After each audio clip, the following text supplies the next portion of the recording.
안녕하세요. 저는 제주도에서 돈가스 집을 운영하는 30대 중반 여자입니다. 원래 제주도 사람은 아니고 이혼 후 마음 정리 겸 휴식이 필요해서 내려왔다가 제주도의 분위기와 정치에 반해 결국 눌러앉게 되었습니다. 한 치 앞도 모르는 게 사람 인생이라고 제가 제주도에서 혼자 식당을 운영하며 살게 될 거라곤 생각지도 못했어요.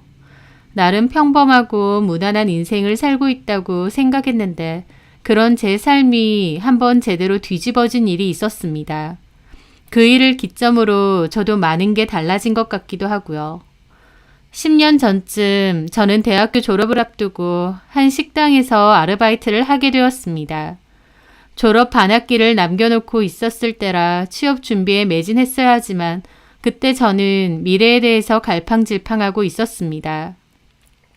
꾸역꾸역 취업에 관련된 자격증, 영어 등을 준비하고는 있었지만 내가 진짜 하고 싶은 게 뭘까라는 것에 대한 대답은 찾지 못했거든요. 대학교 전공도 있었지만 딱히 전공을 살리고 싶지도 않았고 어쨌든 취업은 해야 되는데 딱히 원하는 곳은 없고 그런 애매한 상태였죠.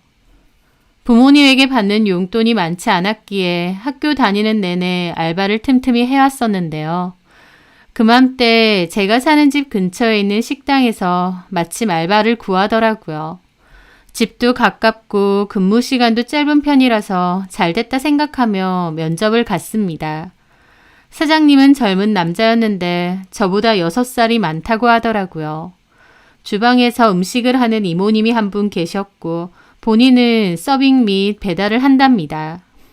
가게가 그렇게 크지 않고 장사가 엄청 잘 되는 편은 아닌데 사장님은 서빙이랑 배달을 같이 하려고 하니 힘들어서 저녁 시간만 서빙을 해줄 알바를 구하는 것이었죠. 저도 한창 취업 준비 때문에 바쁘기도 했기에 오히려 짧은 근무 시간이 마음에 들더라고요. 그렇게 오후 타임에 일을 하기로 했습니다. 돈가스랑 볶음밥, 덮밥류를 파는 식당이었는데요. 처음 면접 봤을 때 했던 말처럼 정말 장사가 썩 잘 되는 건 아니었습니다. 그래도 저녁 시간에는 손님이 좀 오긴 하더라고요.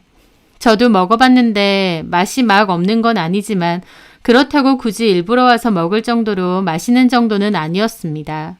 그냥 무난 평범했다고나 할까요? 어쨌든 저는 거기서 알바를 시작했는데 사장님이 저와 나이 차이가 많이 나지 않다 보니 금방 친하게 지내게 되었어요. 저도 그때 취업과 미래에 대한 고민이 한창 많다 보니 사장님께 그런 고민 상담도 할 정도로 친해졌죠. 저는 곧 졸업인데 뭘 해야 될지 아직도 모르겠다고 답답하다고 그랬는데 그 사장님은 그럴 때마다 그럼 졸업하고 우리 가게 계속 일하면서 천천히 생각해봐 라고 했습니다. 그리고 그 사장님 역시 본인 고민을 저에게 잘 털어놓았는데요. 요식업으로 성공하고 싶은 포부가 있어서 무리하게 가게도 차렸고 나름 홍보도 열심히 하고 새 메뉴도 개발하는데도 장사가 썩 잘 되지는 않는다면서 고민이 많았습니다. 자기 가게가 참 괜찮은 것 같은데 왜 손님이 많이 없는지, 뭐가 문제인지 모르겠다면서요. 하지만 제 눈에는 뭐가 문제인지 비교적 잘 보였습니다. 사장이 아닌 직원으로서 훨씬 객관적인 입장으로 가게를 바라보다 보니 오히려 문제점들이 잘 보이는 거였죠. 물론 제가 이래저래 말하는 건 사장님이 기분 나쁘실 수도 있으니 처음엔 아무 말 안 하고 좀 더 친해지고 나서 조심스럽게 얘기를 했습니다. 이것저것 시도하고 싶은 것도 많고 선보이고 싶은 메뉴도 많은 건 알겠는데 돈가스만 할 거면 차라리 돈가스만 중점적으로 판매를 하는 게 좋을 것 같다고 했습니다. 너무 이것저것 하니까 전문점 같지가 않다고요. 그리고 가게 인테리어도 이래저래 열심히 꾸며져 있기는 한데 제가 보기엔 산만하고 타깃이 좀 애매했어요. 가족을 겨냥한 편안한 분위기도 아니고 그렇다고 아예 젊은 사람들 위주로 핫하게 꾸며진 것도 아닌 것 같아서요. 또 무엇보다 음식 맛이 무난하긴 한데 큰 특징은 없는 것 같다는 얘기도 했죠. 사장님은 처음엔 제 얘기에 자존심이 좀 상한 것 같기도 했지만 결국 같이 개선 방향에 대해 고민을 해보자고 했습니다. 저도 비록 알바긴 하지만 가게에 애정은 있었기에 사장님과 함께 고민했죠. 그런 과정에서 사장님과 이모님 그리고 저까지 같이 신메뉴 개발도 하고 별로인 메뉴들은 과감히 빼버리기도 했습니다. 방향성을 잡고 나서부턴 확실히 가게 매출도 점차 좋아지고 새로운 손님들도 늘게 되었죠. 그러면서 저는 이모님 옆에서 전반적인 음식하는 것을 보기도 했고 바쁠 때는 주방 보조로 거들기도 했어요. 서빙 일도 하면서 주방 일도 같이 하고 두루두루 다 일을 했죠.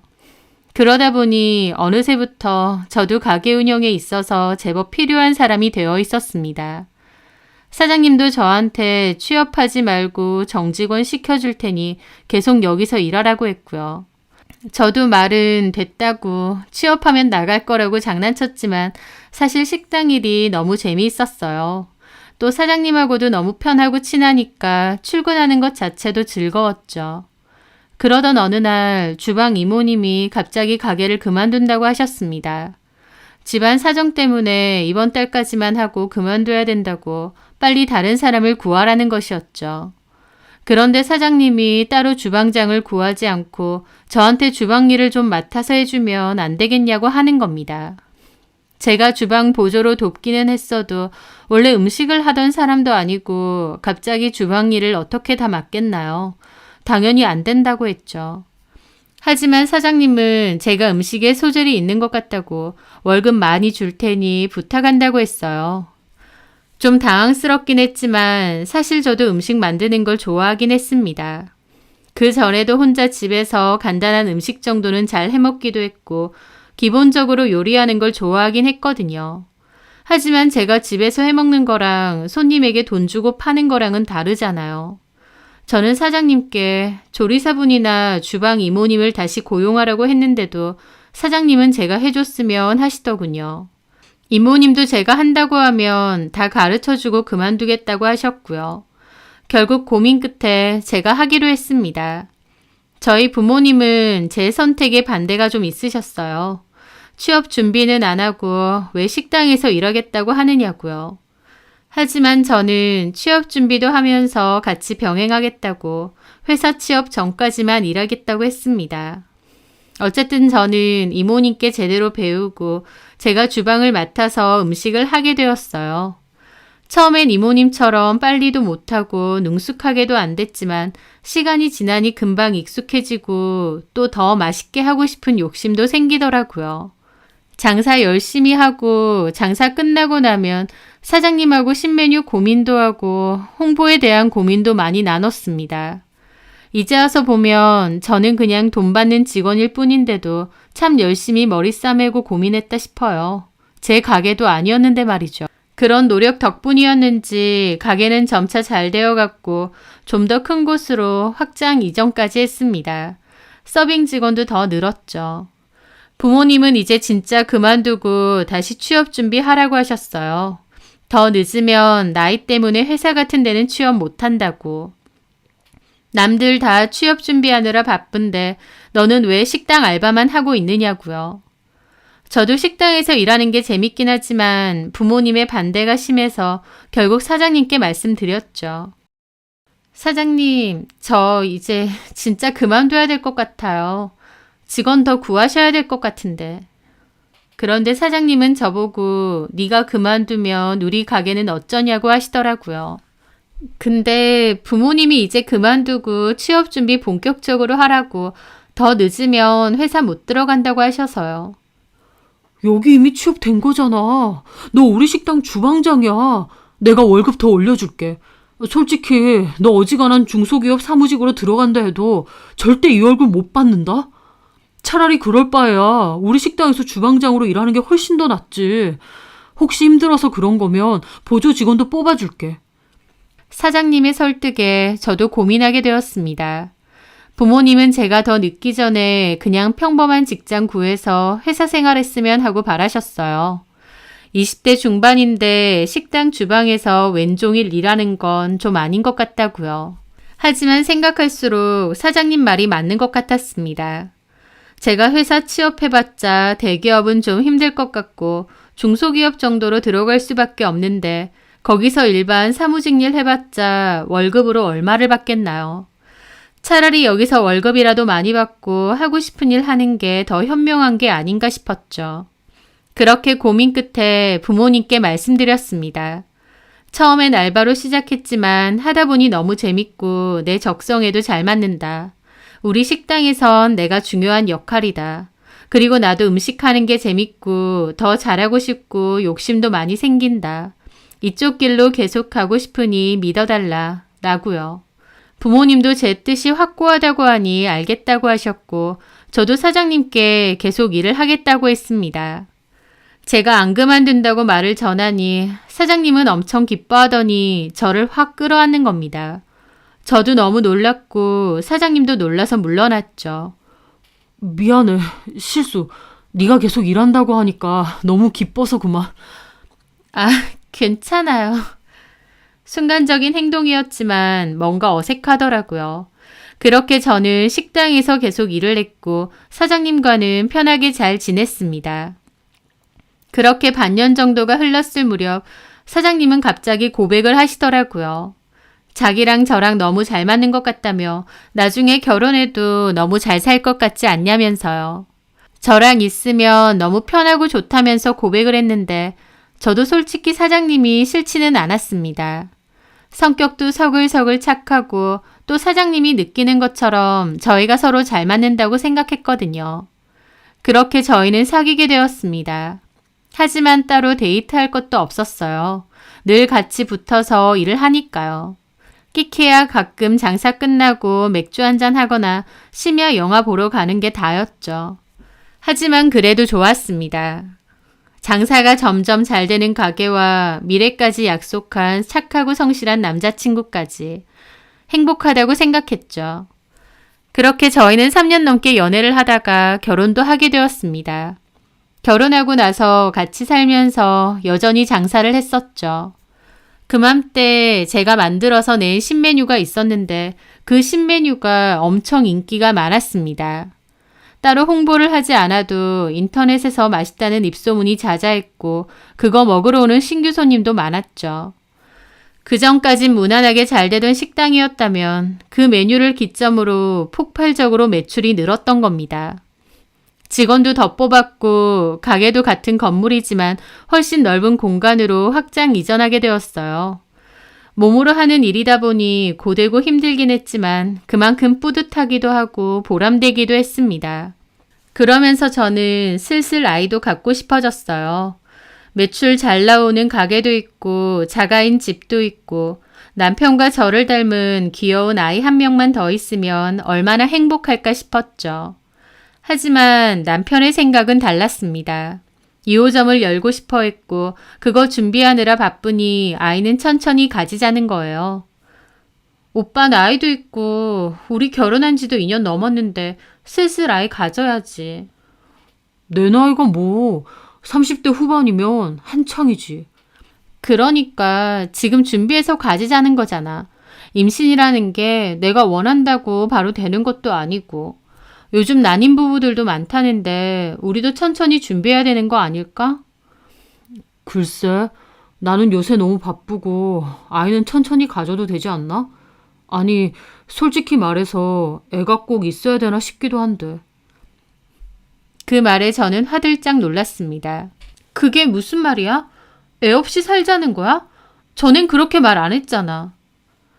남편은 몇 년 전만 해도 우리 가게 잘 키워서 나중에 자식 낳으면 물려주자고 했습니다.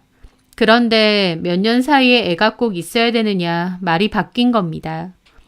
아니, 요새는 딩크로 사는 부부도 많대. 애 하나 키우는 게 보통 일도 아니고 또 우리는 맞벌이잖아. 바빠서 애를 어떻게 키워? 돈을 못 버는 것도 아니고 어릴 땐 좀 돌봐줄 수 있는 분을 구하면 되지. 그게 싫다는 거야. 그럴 거면 뭐하러 애를 낳냐고. 정말 자식이 필요 없다 그거야? 뭐 필요 없다 이렇게 단언하는 건 아닌데 그냥 꼭 자식이 있어야 되나 싶기도 하다 그 말이지. 솔직히 우리끼리 이렇게 사는 것도 재밌잖아. 돈 벌고 그걸로 취미생활하고. 하지만 솔직히 취미생활하고 여유시간 보내는 건 남편이지 제가 아닙니다. 저는 어쨌든 주방에서 총괄적으로 일을 하고 있고 주방 직원들이 있긴 해도 늘 제가 제일 먼저 출근하고 퇴근하면서 주방 일을 하거든요. 반면 남편은 직원들을 많이 뽑게 되면서 가게에는 잘 안 나올 때도 많았습니다. 남편은 차도 바꾸고 취미 생활도 가지면서 훨씬 여유를 즐기고 있었죠. 저한테도 직원들이 잘해주니 너무 일에만 매달리지 말고 좀 쉬라고 한 적도 있는데 저는 그래도 사장이 가게에 나와서 열심히 일을 해야 가게가 제대로 굴러간다는 생각이 있었기에 저라도 꼬박꼬박 나왔거든요. 하여튼 그렇게 일 때문에 바쁜 상황도 아니었는데 남편은 아이를 굳이 가져야 되느냐고 하는 겁니다. 남편의 달라진 생각이 황당하기도 하면서 또 섭섭하기도 하더라고요. 왜 아이를 안 갖고 싶어 하지? 의아하기도 했고요. 그런데 왜 아이를 안 갖고 싶어 하는지 얼마 지나지 않아 알게 되었습니다. 하루는 일을 마치고 남편 차를 타고 집으로 돌아가던 중이었어요. 집에 도착했고 내리려고 안전벨트를 푸는데 가만 보니 안전벨트 앞 시트 사이에 반짝이는 뭔가가 끼어 있더라고요. 이게 뭐지 싶어서 꺼내봤는데 손톱 반만한 크기의 큐빅 장식이었습니다. 그 큐빅 장식은 옷 같은 데 있는 장식이라기보다 손톱 네일아트 할 때 붙이는 파츠처럼 보였어요. 저는 음식을 하다 보니 네일은 거의 안 하지만 네일아트를 좋아하는 친구들은 많다 보니 잘 알거든요. 이게 남편 차에 왜 있지? 너무 의아했죠. 뭐해? 안 내리고. 이게 뭐야? 차에 이런 게 있네? 제가 그걸 보여주자 남편도 움찔하며 놀라더라고요. 저는 처음엔 별로 대수롭지 않았다가 남편의 놀라는 반응을 보고 오히려 의아해졌습니다. 잠깐이지만 당황한 게 보였거든요. 모르겠네. 그게 뭐지? 당신 거 아니야? 옷에서 떨어진 단추라던가. 이게 무슨 단추야? 이거 여자들 네일아트 할 때 붙이는 장식 파츠 같은데? 누가 여기 탔었어? 맞다. 미연이. 미연이는 신우 이름입니다. 신우는 취업 준비 중이었고요. 아가씨? 얼마 전에 면접 보러 간다고 좀 태워달라고 해서 내가 태워줬거든. 그때 아마 실수로 떨어졌나 본데. 아가씨 어디 면접 봤어? 근데 그게 잘 안 됐대. 아휴, 걔도 참. 그거 그냥 땅바닥에 버려. 들어가자. 그러면서 남편은 허둥지둥 거리다가 먼저 가는 겁니다. 저는 직감적으로 남편이 거짓말을 한다는 생각을 했어요. 제가 아는 신우는 이렇게 화려한 네일을 하는 사람이 아니거든요. 차에 분명히 누군가를 태웠구나 확신이 들었죠. 남편이 외도를 할 거란 생각은 해본 적이 없었는데 그날 처음으로 그럴지도 모른다는 생각이 들었습니다. 갑자기 아이를 안 갖겠다는 것도 그렇고 부쩍 잠자리를 피하거나 피곤해하는 것도 이상했고요. 저는 기회를 봐서 남편의 블랙박스 메모리를 챙겼습니다. 그리고 남편이 가게를 안 나온 날들 위주로 블랙박스를 뒤져보았습니다. 그런데 정말로 남편은 외도를 저지르고 있었어요. 바로 며칠 전 블랙박스에서 여자 목소리와 남편 목소리가 들렸거든요. 오늘따라 더 예쁘네. 옷 새로 샀어? 까먹었어? 이거 오빠가 사준 거잖아. 그 옷이 그 옷이야? 자기가 입으니까 마네킹 걸려져 있는 것보다 더 이쁘다. 예뻐 죽겠어? 맨날 예쁘대. 이쁜 여자 처음 봐? 처음 보지. 오빠 마누라는 안 예뻐? 안 예뻐. 안 예쁘고 가까이만 가도 음식 냄새나고 아무리 주방에서 일한다지만 화장도 잘 안 하고 꾸미지도 않고 그냥 아줌마야 아줌마. 그 나이로 안 보인다니까? 왜 그러나 몰라. 좀 꾸미고 살지. 그러니까 나는 너처럼 예쁘고 여성스러운 스타일이 너무 좋더라. 내가 그렇게 좋아?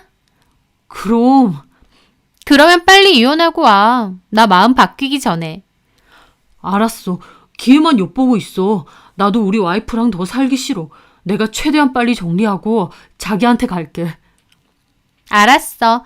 올해는 안 기다릴 거니까 그런 줄 알아? 남편은 그 여자가 좋은지 쩔쩔맸고 그 여자는 콧대 높게 굴더라고요. 제 욕하고 이혼 얘기까지 오가는 거 보니 보통 사이도 아니었습니다. 그걸 보는데 화보다는 허탈함이 확 몰려왔어요. 남편에 대한 실망이 너무 컸고 그 남자 하나만 보고 살았던 내 인생에 대한 허탈감이 몰려왔던 거죠. 대학 졸업하고 다른 데 취업도 안 하고 남편네 식당에서 일을 했습니다. 여태까지요. 저한테는 남편과 그 식당밖에 없었어요. 그런데 남편은 제 뒤통수 치고 이혼할 생각을 하고 있었던 거예요. 나한테 어떻게 이럴 수가 있나 싶고 지난 세월은 아무것도 아닌가 싶더라고요. 그렇게 한참을 멍하게 있다 보니 눈물까지 났습니다.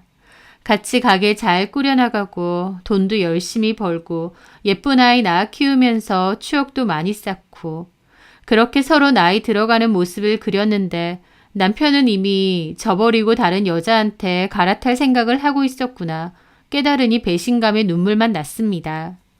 길길이 화가 나서 남편 머리채 잡고 중내산에 해야 될 것 같은데 오히려 깊은 허탈감과 슬픈 분노만 느껴졌죠. 저는 눈물을 닦고 더한 증거들이 있는지 살펴보았습니다. 그러다가 보니까 그 여자를 데리러 가는 영상이 있더라고요. 남편의 차는 어떤 네일샵 앞에 가더니 주차를 했고 도착했으니 나오라고 전화를 하더군요. 잠시 후 한 여자가 손을 흔들며 가게에서 나오더니 가게 문을 닫고 남편 차로 왔고요. 그 여자가 남편의 내연녀인 듯 했습니다.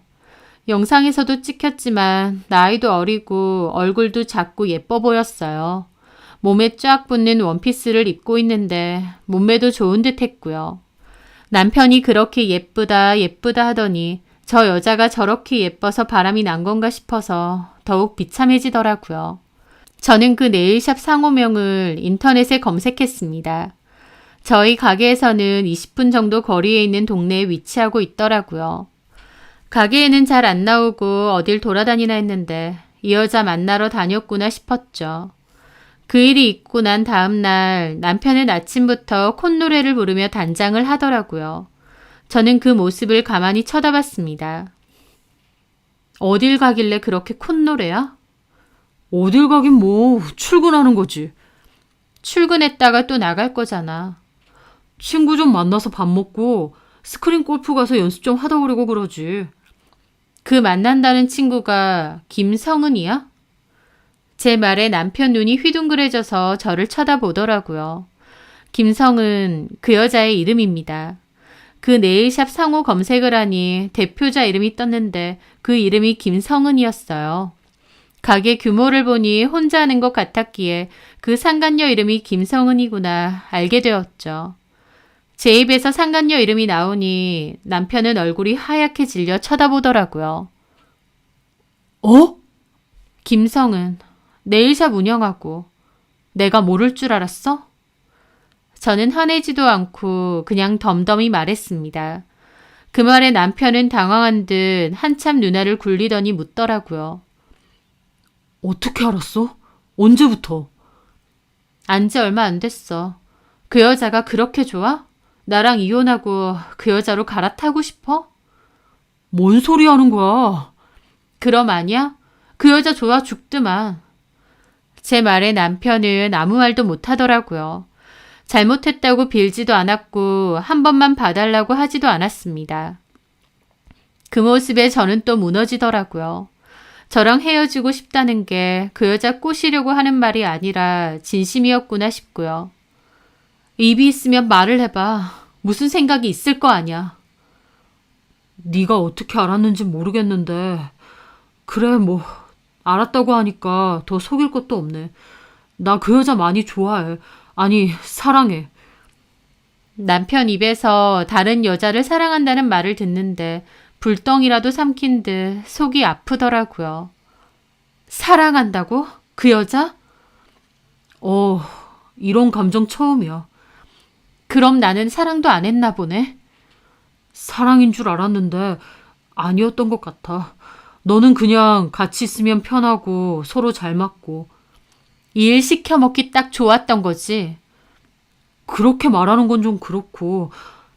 다른 여자 사랑한다는 말은 잘도 내뱉으면서 그런 말은 또 좀 그래?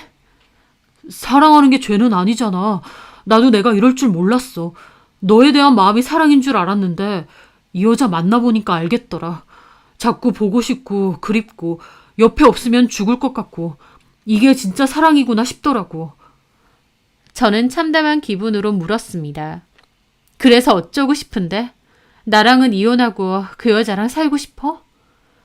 남편은 아무 말도 하지 않았는데 그러고 싶다는 뜻이라는 건 저도 알았죠. 저는 서글픈 기분으로 말했습니다. 오빠 나랑 한 지 10년이야. 처음 사장 알바로 시작해서 연애하고 결혼까지. 나랑의 지난 세월이 다 의미 없을 만큼 그 여자가 좋아? 그럼 그 여자한테 가. 이혼해 줄 테니까. 제가 쉽게 이혼해 준다고 하니 남편은 반색하며 물었습니다. 진짜? 진짜 이혼해 줄 거야? 그렇게 좋니? 그래, 이혼해 줄게. 근데 가게는 내놓고 가. 제 말에 남편놈 미간이 확 찌푸려지더라고요. 뭔 개소리야. 내 가게를 왜? 나도 내 청춘 다 바쳐서 일한 곳이야. 네가 일한 건 일한 거고 가게는 내 거야. 내 명이고. 바람나서 이혼 요구하면서 그러면 나한테 뭘 주려고 했는데? 엄밀히 이혼 요구한 건 아니지. 네가 먼저 이혼 얘기 꺼냈으니까. 어쨌든 바람난 건 맞잖아. 이혼 원하는 것도 맞고. 가게 내놔. 그러면 이혼해 줄게. 야, 그건 아니지.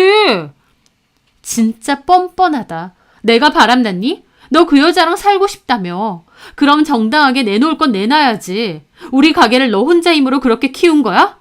아니잖아. 내 노력 없이 그만큼 잘 됐다고 할 수 있어? 법적으로 어디 따져봐? 남편은 제 말에 막 고민을 하는 듯 했습니다. 이혼도 하고 싶고 가게도 지키고 싶은 게 보였죠. 됐다. 마음대로 해라. 그냥 이혼 안 해줄래. 아, 왜 갑자기. 오빠 진짜 뻔뻔하다.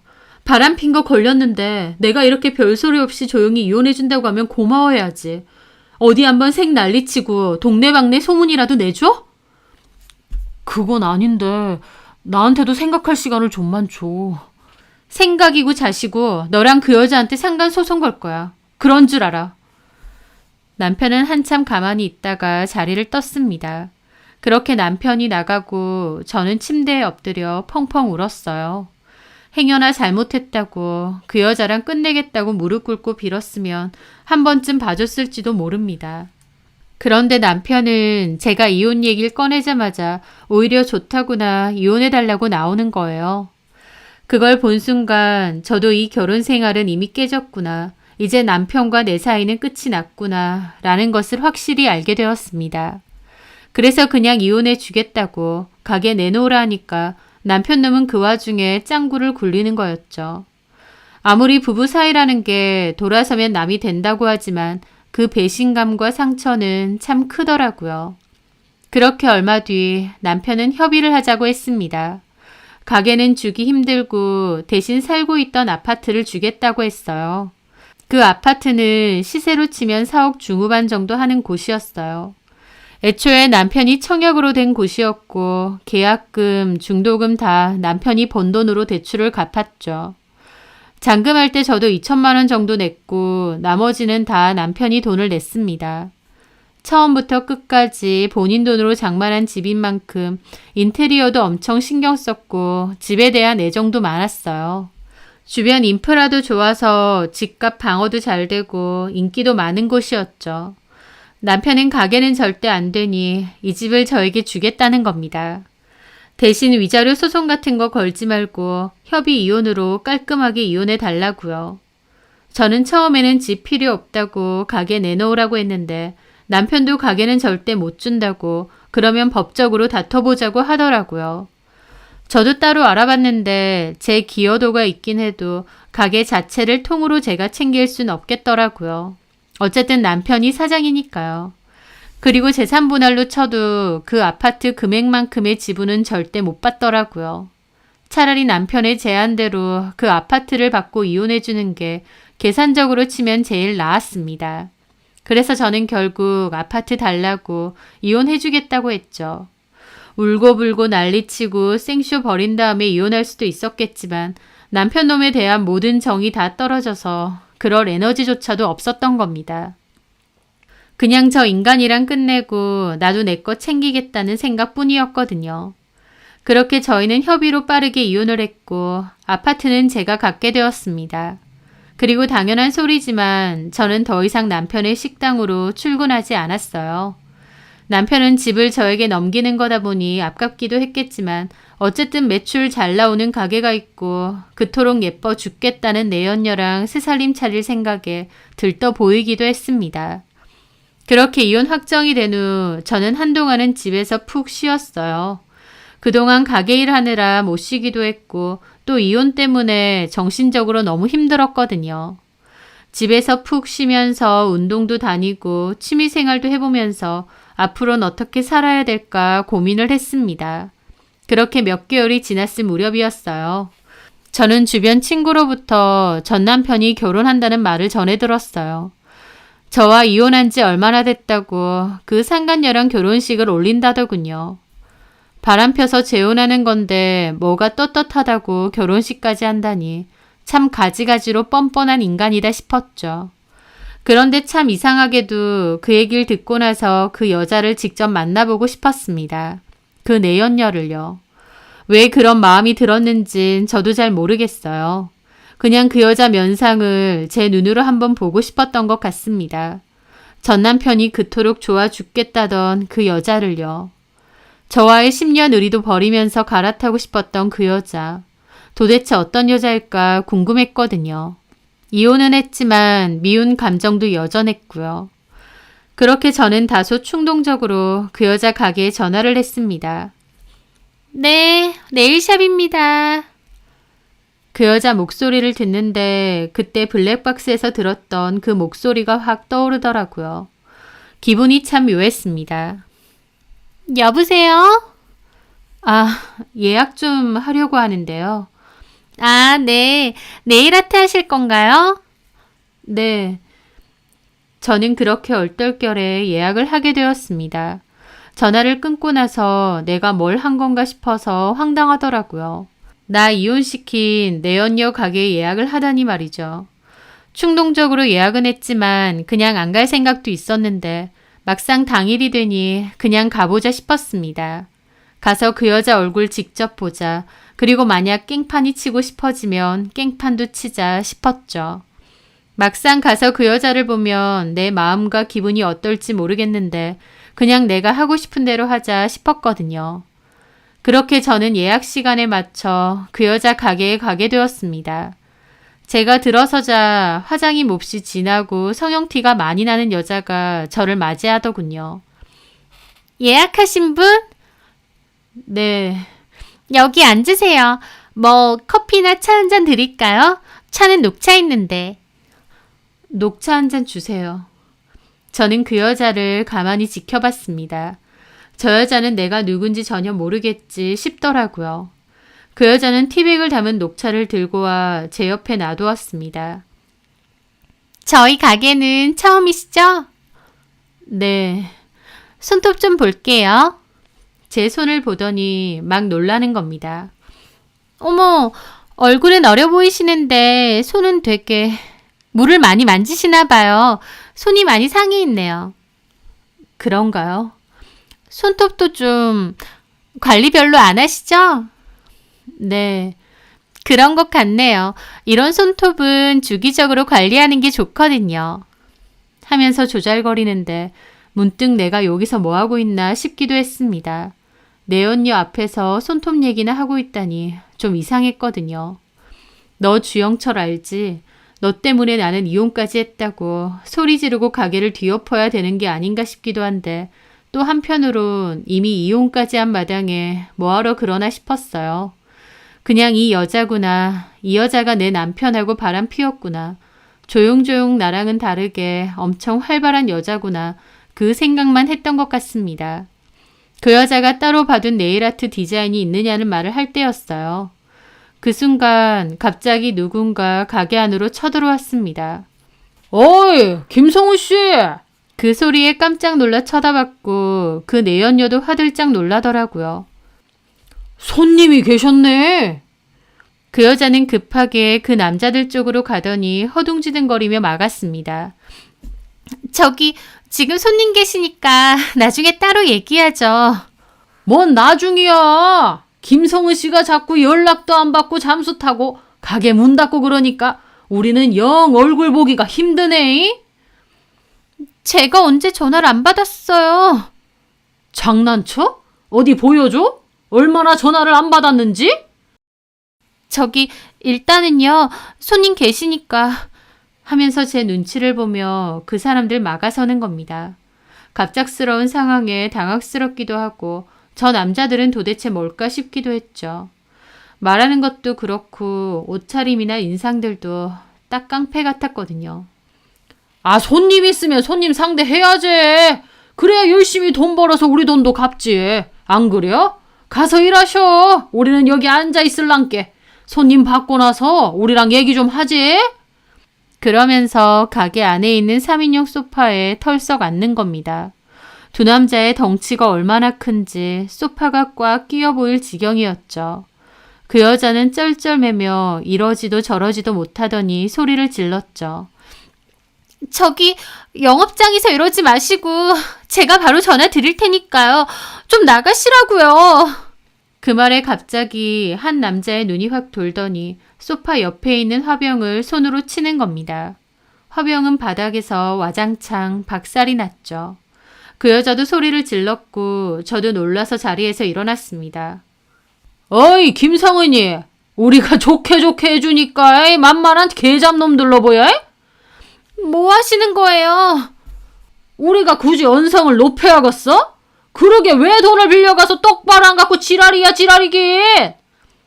하면서 눈을 부라리며 위협을 하는데 저도 너무 무섭더라고요.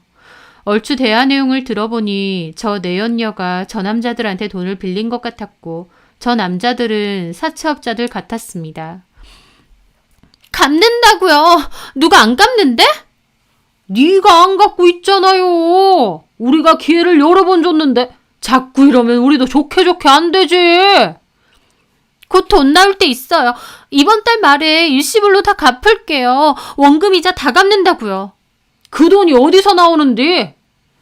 아, 있다고요. 그것까지 얘기할 필요는 없잖아요. 이게 어디서 소리를 지르고 지랄이야. 뒤질래? 사채업자가 손까지 들며 위협을 하니 그 여자도 깨갱하더라고요. 아, 하여튼 있어요. 무조건 갚을게요. 안 갚으면 그땐 진짜 우리 식으로 한다. 우리가 어떻게 할지는 말 안 해도 알겠지? 알았어요. 기회는 딱 한 번뿐이야. 알았어? 한 번만 더 전화 안 받아봐. 그때는 이 가게도 다 부실 거고 너도 가만 안 둬. 그렇게 사채업자들은 경고를 하고 자리를 떠났습니다. 그 여자는 혼자서 막 아이씨하면서 짜증을 내더라고요. 그러더니 다시 제 쪽으로 왔습니다. 놀라셨죠? 죄송해요. 괜찮아요? 아, 예. 그리고 그 여자는 굳은 얼굴로 제 손톱 손질을 시작하더라고요. 저 사람들 뭐예요? 깡패 같아 보이는데 경찰에 신고해야 되는 거 아닌가요? 지금이라도 신고해 줄까요? 제가 폰을 꺼내자 그 여자 놀라면서 막더라고요. 아니요, 그러실 필요 없어요. 이미 갔는데요, 뭐. 또 올 것 같은데. 이번 달 말까지 돈 준다고 했으니 그때까진 안 올 거예요. 혹시 사채업자들인가요? 그 말에 그 여자도 한숨을 푹 쉬더군요. 네, 뭐 좀 급한 일이 있어서 빌렸는데 아, 깡패 새끼들 진짜 치 떨린다. 경찰에 신고하세요. 말하는 거 들어보니 다음엔 가만 안 있겠다고 협박하는데. 안 돼요. 저 새끼들 경찰 신고하면 더 난리친단 말이에요. 됐어요. 그냥 잠수 탈 거니까. 네? 잠수요?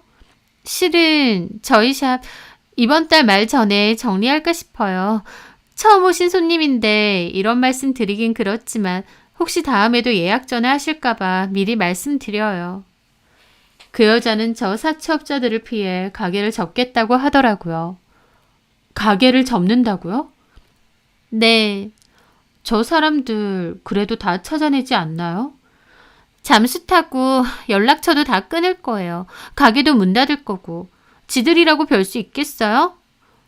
갚아야 될 돈이 큰가 봐요. 좀 돼요. 얼만지 물어봐도 돼요? 그 말에 그 여자 저를 쳐다보더라고요. 근데요, 손님 궁금하신 게 많으시네요? 저도 이런 일은 처음이라 놀라서요. 도대체 얼마 가지고 저렇게 와서 행패를 부리나 싶기도 하고. 2억이요.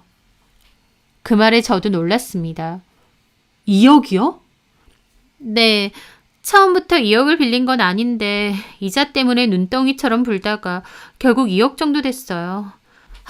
모르겠어요. 잠수 타봐야죠 뭐.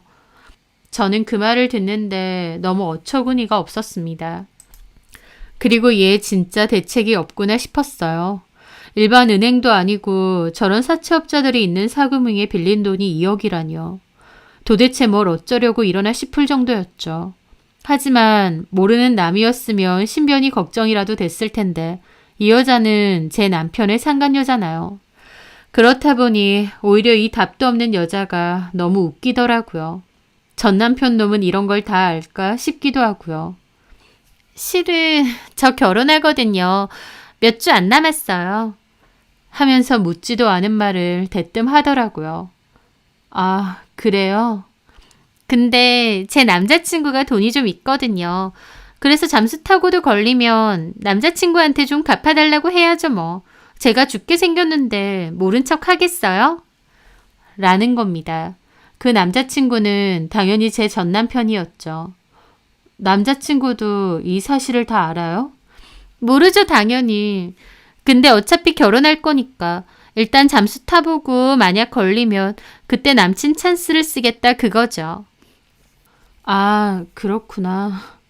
그 말을 듣는데 저는 속에서 웃음이 비실비실 나올 정도였습니다. 저 배신 때리고 이 여자 만나서 결혼까지 한댔는데 전 남편 놈은 이런 사실은 아예 모르니까요. 그래, 결혼해라. 결혼하면 아주 볼만하겠다 싶었죠. 그렇게 저는 네일아트를 받고 그 가게를 나왔습니다.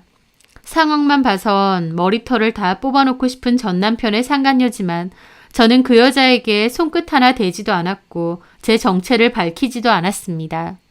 왜냐면 제가 그렇게 하지 않아도 어차피 곧 쑥대밭 되겠구나 싶었으니까요. 참고로 실력도 진짜 없는지 네일아트는 정말 최악이었습니다. 이 실력으로 어떻게 샵을 차렸나 싶을 정도였죠. 하여튼 그렇게 시간이 흐르고 전 남편의 결혼 날짜가 되었어요. 저는 그날 옷도 챙겨 입고 머리도 하고 화장도 신경 써서 했습니다.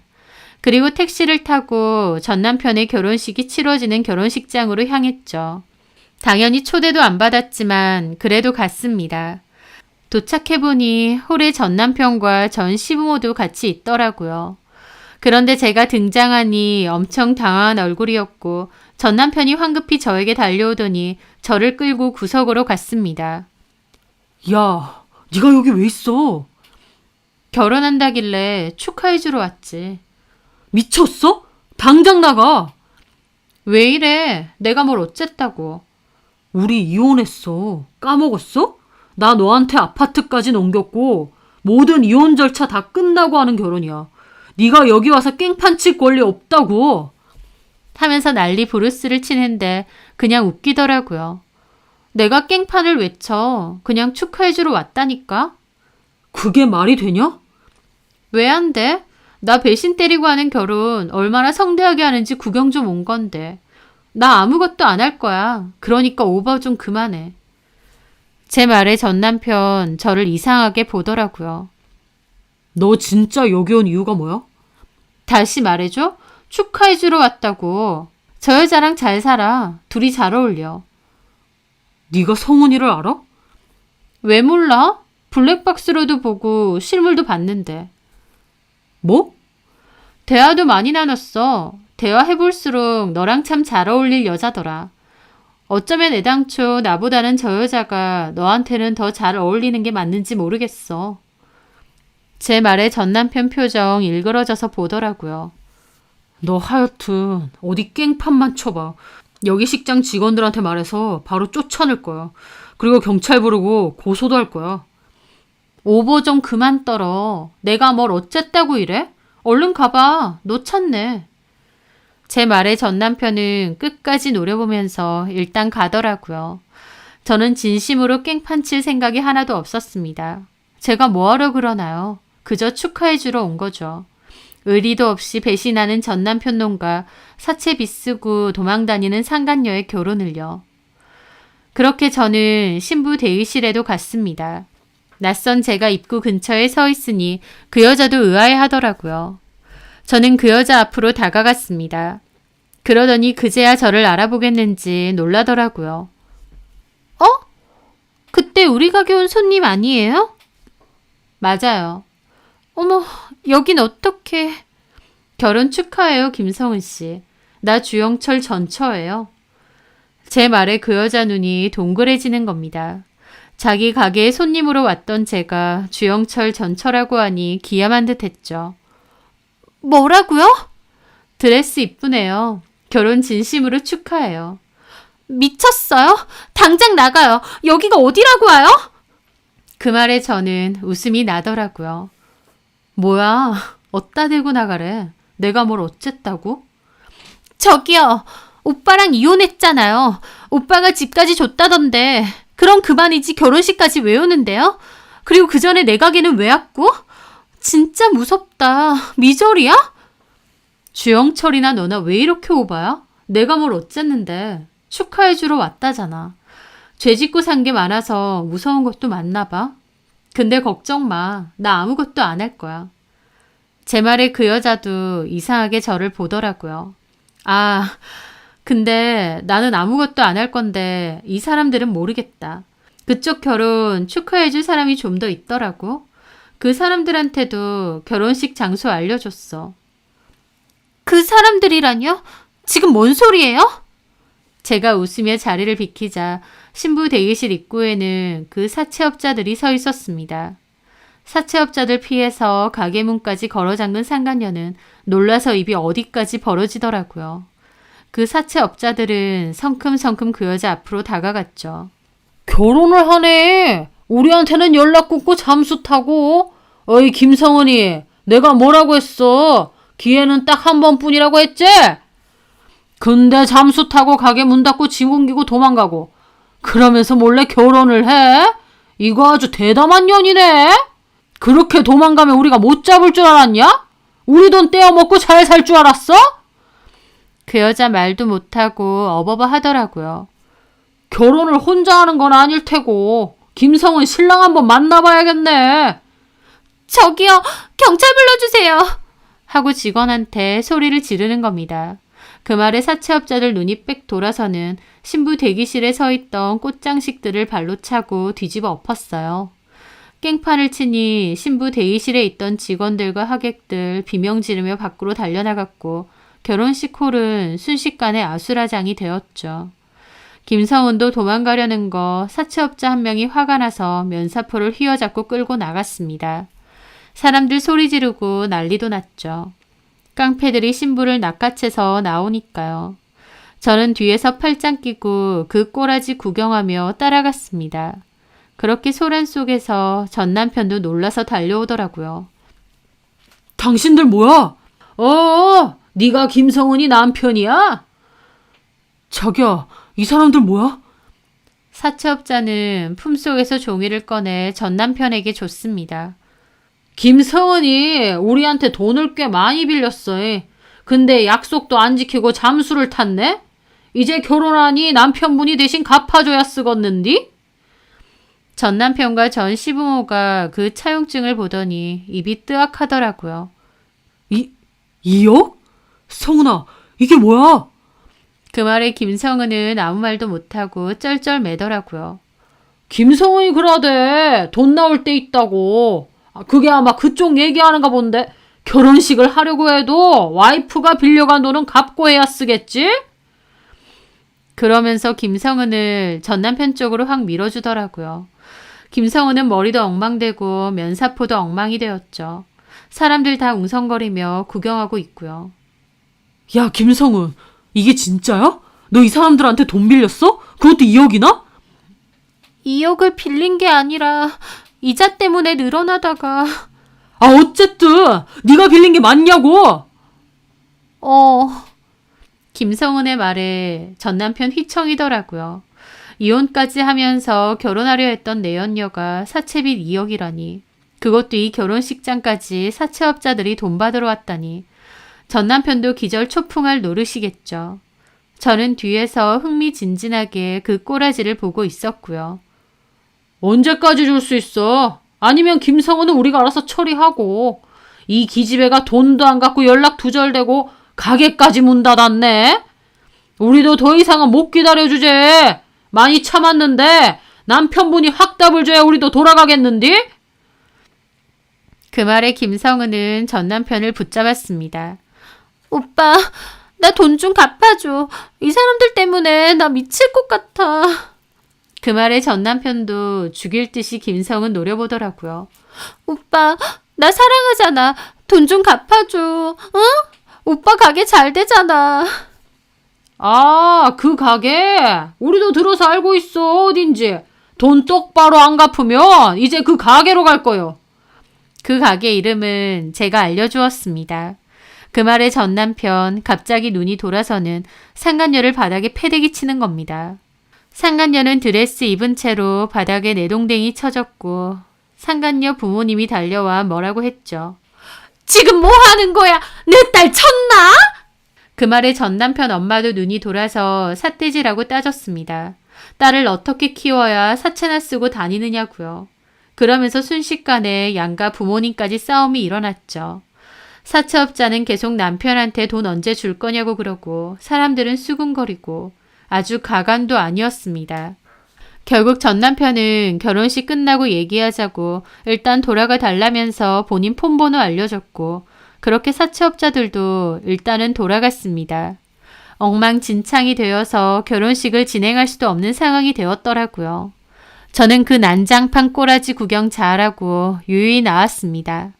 결혼식 진행도 못 해보고 그렇게 파토가 나서 끝났을 줄 알았는데 나중에 들어보니 상간녀가 전 남편을 구워 삶았는지 결국 같이 산다고는 하더라고요. 그리고 그 빚도 결국 전 남편이 갚아줬다고 했습니다. 순순히 갚아준 건 아니고 엄밀히 말하면 그 사채업자들이 가게까지 찾아와서 난리를 피우는 바람에 전 남편도 울며 겨자 먹기로 갚아줬다고 했어요. 그 여자랑 안 살면 모를까 같이 살아야 되니 돈도 갚아준 거였죠. 한편으론 그 색 난리를 겪고도 파혼은커녕 2억을 갚아주다니 그 여자가 그 정도로 좋아 죽겠나 보다 싶더군요. 전 남편은 그 여자랑 살기 위해 이혼하고 아파트 저한테 넘기고 2억까지 사채업자들에게 갚은 겁니다. 그런데요. 그 정도로 끔찍했던 그 사랑도 1년도 안 돼서 파토가 났다더군요. 결혼식 사건으로 전 시댁과 그 여자네 친정이 일단 사이가 엄청 안 좋았고 그걸로도 갈등이 많았대요. 게다가 그 여자도 그 난리를 겪고도 정신 못 차리고 전 남편 돈으로 사치하고 돈을 물쓰듯 펑펑 썼다고 했습니다. 그걸로 죽도록 싸우다가 결국 1년도 안 돼서 이혼 얘기 오갔대요. 전 남편은 대신 갚아준 돈 2억 내놓으라고 법적인 소송 걸고 그 여자도 네가 갚아줘 놓고 이제 와서 왜 그러냐 못 준다며 아주 난리도 아니랍니다.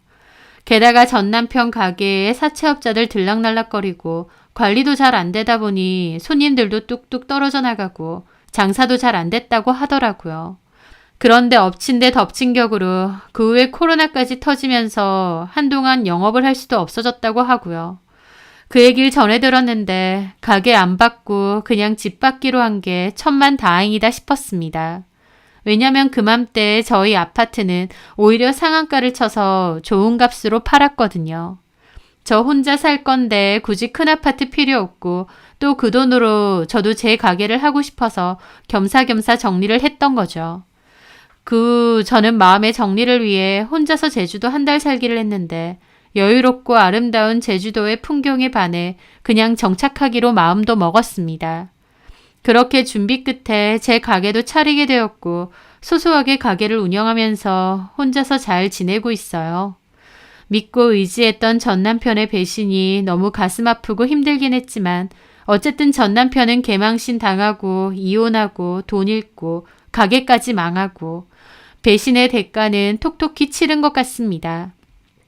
잘못하고도 더 잘 먹고 잘 사는 사람들도 많은데 전 남편 정도면 아주 제대로 죗값 치른 것 같아서 저도 홀가분하게 제 삶에 집중할 수 있게 되네요.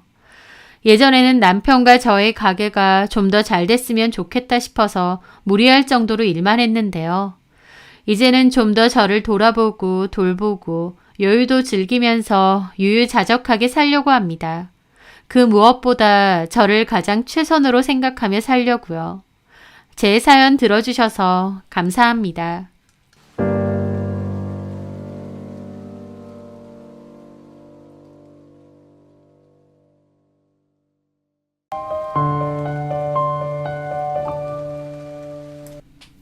안녕하세요. 저는 제주도에서 돈가스 집을 운영하는 30대 중반 여자입니다. 원래 제주도 사람은 아니고 이혼 후 마음 정리 겸 휴식이 필요해서 내려왔다가 제주도의 분위기와 정치에 반해 결국 눌러앉게 되었습니다. 한 치 앞도 모르는 게 사람 인생이라고 제가 제주도에서 혼자 식당을 운영하며 살게 될 거라고 생각지도 못했어요. 나름 평범하고 무난한 인생을 살고 있다고 생각했는데 그런 제 삶이 한번 제대로 뒤집어진 일이 있었습니다.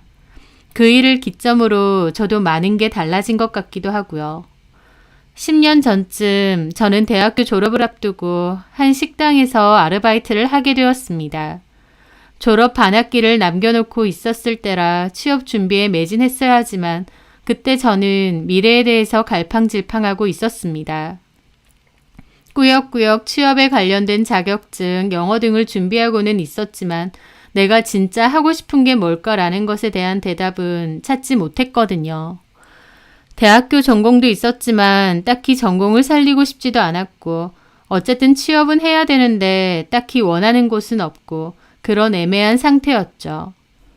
부모님에게 받는 용돈이 많지 않았기에 학교 다니는 내내 알바를 틈틈이 해왔었는데요. 그맘때 제가 사는 집 근처에 있는 식당에서 마침 알바를 구하더라고요. 집도 가깝고 근무 시간도 짧은 편이라서 잘됐다 생각하며 면접을 갔습니다. 사장님은 젊은 남자였는데 저보다 6살이 많다고 하더라고요. 주방에서 음식을 하는 이모님이 한 분 계셨고 본인은 서빙 및 배달을 한답니다. 가게가 그렇게 크지 않고 장사가 엄청 잘 되는 편은 아닌데 사장님은 서빙이랑 배달을 같이 하려고 하니 힘들어서 저녁 시간만 서빙을 해줄 알바를 구하는 것이었죠. 저도 한창 취업 준비 때문에 바쁘기도 했기에 오히려 짧은 근무 시간이 마음에 들더라고요. 그렇게 오후 타임에 일을 하기로 했습니다. 돈가스랑 볶음밥, 덮밥류를 파는 식당이었는데요.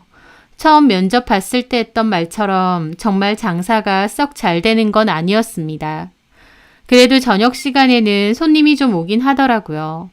저도 먹어봤는데 맛이 막 없는 건 아니지만 그렇다고 굳이 일부러 와서 먹을 정도로 맛있는 정도는 아니었습니다. 그냥 무난 평범했다고나 할까요? 어쨌든 저는 거기서 알바를 시작했는데 사장님이 저와 나이 차이가 많이 나지 않다 보니 금방 친하게 지내게 되었어요. 저도 그때 취업과 미래에 대한 고민이 한창 많다 보니 사장님께 그런 고민 상담도 할 정도로 친해졌죠. 저는 곧 졸업인데 뭘 해야 될지 아직도 모르겠다고 답답하다고 그랬는데 그 사장님은 그럴 때마다 그럼 졸업하고 우리 가게 계속 일하면서 천천히 생각해봐. 라고 했습니다. 그리고 그 사장님 역시 본인 고민을 저에게 잘 털어놓았는데요. 요식업으로 성공하고 싶은 포부가 있어서 무리하게 가게도 차렸고 나름 홍보도 열심히 하고 새 메뉴도 개발하는데도 장사가 썩 잘 되지는 않는다면서 고민이 많았습니다. 자기 가게가 참 괜찮은 것 같은데 왜 손님이 많이 없는지 뭐가 문제인지 모르겠다면서요. 하지만 제 눈에는 뭐가 문제인지 비교적 잘 보였습니다. 사장이 아닌 직원으로서 훨씬 객관적인 입장으로 가게를 바라보다 보니 오히려 문제점들이 잘 보이는 거였죠. 물론 제가 이래저래 말하는 건 사장님이 기분 나쁘실 수도 있으니 처음엔 아무 말 안 하고 좀 더 친해지고 나서 조심스럽게 얘기를 했습니다. 이것저것 시도하고 싶은 것도 많고 선보이고 싶은 메뉴도 많은 건 알겠는데 돈가스만 할 거면 차라리 돈가스만 중점적으로 판매를 하는 게 좋을 것 같다고 했습니다. 너무 이것저것 하니까 전문점 같지가 않다고요. 그리고 가게 인테리어도 이래저래 열심히 꾸며져 있기는 한데 제가 보기엔 산만하고 타깃이 좀 애매했어요. 가족을 겨냥한 편안한 분위기도 아니고 그렇다고 아예 젊은 사람들 위주로 핫하게 꾸며진 것도 아닌 것 같아서요. 또 무엇보다 음식 맛이 무난하긴 한데 큰 특징은 없는 것 같다는 얘기도 했죠. 사장님은 처음엔 제 얘기에 자존심이 좀 상한 것 같기도 했지만 결국 같이 개선 방향에 대해 고민을 해보자고 했습니다. 저도 비록 알바긴 하지만 가게에 애정은 있었기에 사장님과 함께 고민했죠. 그런 과정에서 사장님과 이모님 그리고 저까지 같이 신메뉴 개발도 하고 별로인 메뉴들은 과감히 빼버리기도 했습니다. 방향성을 잡고 나서부턴 확실히 가게 매출도 점차 좋아지고 새로운 손님들도 늘게 되었죠. 그러면서 저는 이모님 옆에서 전반적인 음식 하는 것을 보기도 했고 바쁠 때는 주방 보조로 거들기도 했어요. 서빙 일도 하면서 주방 일도 같이 하고 두루두루 다 일을 했죠. 그러다 보니 어느새부터 저도 가게 운영에 있어서 제법 필요한 사람이 되어 있었습니다. 사장님도 저한테 취업하지 말고 정직원 시켜줄 테니 계속 여기서 일하라고 했고요. 저도 말은 됐다고 취업하면 나갈 거라고 장난쳤지만 사실 식당 일이 너무 재미있었어요. 또 사장님하고도 너무 편하고 친하니까 출근하는 것 자체도 즐거웠죠. 그러던 어느 날 주방 이모님이 갑자기 가게를 그만둔다고 하셨습니다. 집안 사정 때문에 이번 달까지만 하고 그만둬야 된다고 빨리 다른 사람을 구하라는 것이었죠. 그런데 사장님이 따로 주방장을 구하지 않고 저한테 주방 일을 좀 맡아서 해주면 안 되겠냐고 하는 겁니다. 제가 주방 보조로 돕기는 했어도 원래 음식을 하던 사람도 아니고 갑자기 주방 일을 어떻게 다 맡겠나요? 당연히 안 된다고 했죠. 하지만 사장님은 제가 음식에 소질이 있는 것 같다고 월급 많이 줄 테니 부탁한다고 했어요. 좀 당황스럽긴 했지만 사실 저도 음식 만드는 걸 좋아하긴 했습니다. 그 전에도 혼자 집에서 간단한 음식 정도는 잘 해먹기도 했고 기본적으로 요리하는 걸 좋아하긴 했거든요. 하지만 제가 집에서 해먹는 거랑 손님에게 돈 주고 파는 거랑은 다르잖아요. 저는 사장님께 조리사분이나 주방 이모님을 다시 고용하라고 했는데도 사장님은 제가 해줬으면 하시더군요. 이모님도 제가 한다고 하면 다 가르쳐주고 그만두겠다고 하셨고요. 결국 고민 끝에 제가 하기로 했습니다. 저희 부모님은 제 선택에 반대가 좀 있으셨어요. 취업 준비는 안 하고 왜 식당에서 일하겠다고 하느냐고요. 하지만 저는 취업 준비도 하면서 같이 병행하겠다고 회사 취업 전까지만 일하겠다고 했습니다. 어쨌든 저는 이모님께 제대로 배우고 제가 주방을 맡아서 음식을 하게 되었어요.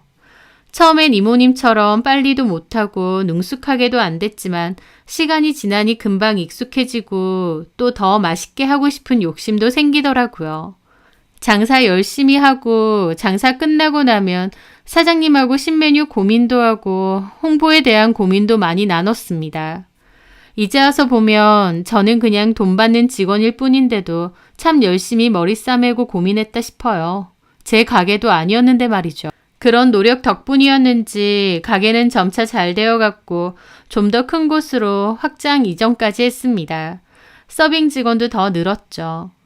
부모님은 이제 진짜 그만두고 다시 취업 준비하라고 하셨어요. 더 늦으면 나이 때문에 회사 같은 데는 취업 못한다고.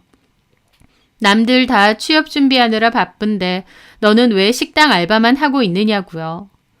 저도 식당에서 일하는 게 재밌긴 하지만 부모님의 반대가 심해서 결국 사장님께 말씀드렸죠. 사장님, 저 이제 진짜 그만둬야 될 것 같아요. 직원 더 구하셔야 될 것 같은데. 그런데 사장님은 저보고 네가 그만두면 우리 가게는 어쩌냐고 하시더라고요. 근데 부모님이 이제 그만두고 취업 준비 본격적으로 하라고 더 늦으면 회사 못 들어간다고 하셔서요. 여기 이미 취업된 거잖아. 너 우리 식당 주방장이야. 내가 월급 더 올려줄게. 솔직히 너 어지간한 중소기업 사무직으로 들어간다 해도 절대 이 얼굴 못 받는다? 차라리 그럴 바에야 우리 식당에서 주방장으로 일하는 게 훨씬 더 낫지. 혹시 힘들어서 그런 거면 보조 직원도 뽑아줄게. 사장님의 설득에 저도 고민하게 되었습니다. 부모님은 제가 더 늦기 전에 그냥 평범한 직장 구해서 회사 생활했으면 하고 바라셨어요. 20대 중반인데 식당 주방에서 왼종일 일하는 건 좀 아닌 것 같다고요. 하지만 생각할수록 사장님 말이 맞는 것 같았습니다. 제가 회사 취업해봤자 대기업은 좀 힘들 것 같고 중소기업 정도로 들어갈 수밖에 없는데 거기서 일반 사무직 일 해봤자 월급으로 얼마를 받겠나요? 차라리 여기서 월급이라도 많이 받고 하고 싶은 일 하는 게 더 현명한 게 아닌가 싶었죠. 그렇게 고민 끝에 부모님께 말씀드렸습니다. 처음엔 알바로 시작했지만 하다 보니 너무 재밌고 내 적성에도 잘 맞는다. 우리 식당에선 내가 중요한 역할이다. 그리고 나도 음식하는 게 재밌고 더 잘하고 싶고 욕심도 많이 생긴다. 이쪽 길로 계속 가고 싶으니 믿어달라. 라고요. 부모님도 제 뜻이 확고하다고 하니 알겠다고 하셨고 저도 사장님께 계속 일을 하겠다고 했습니다.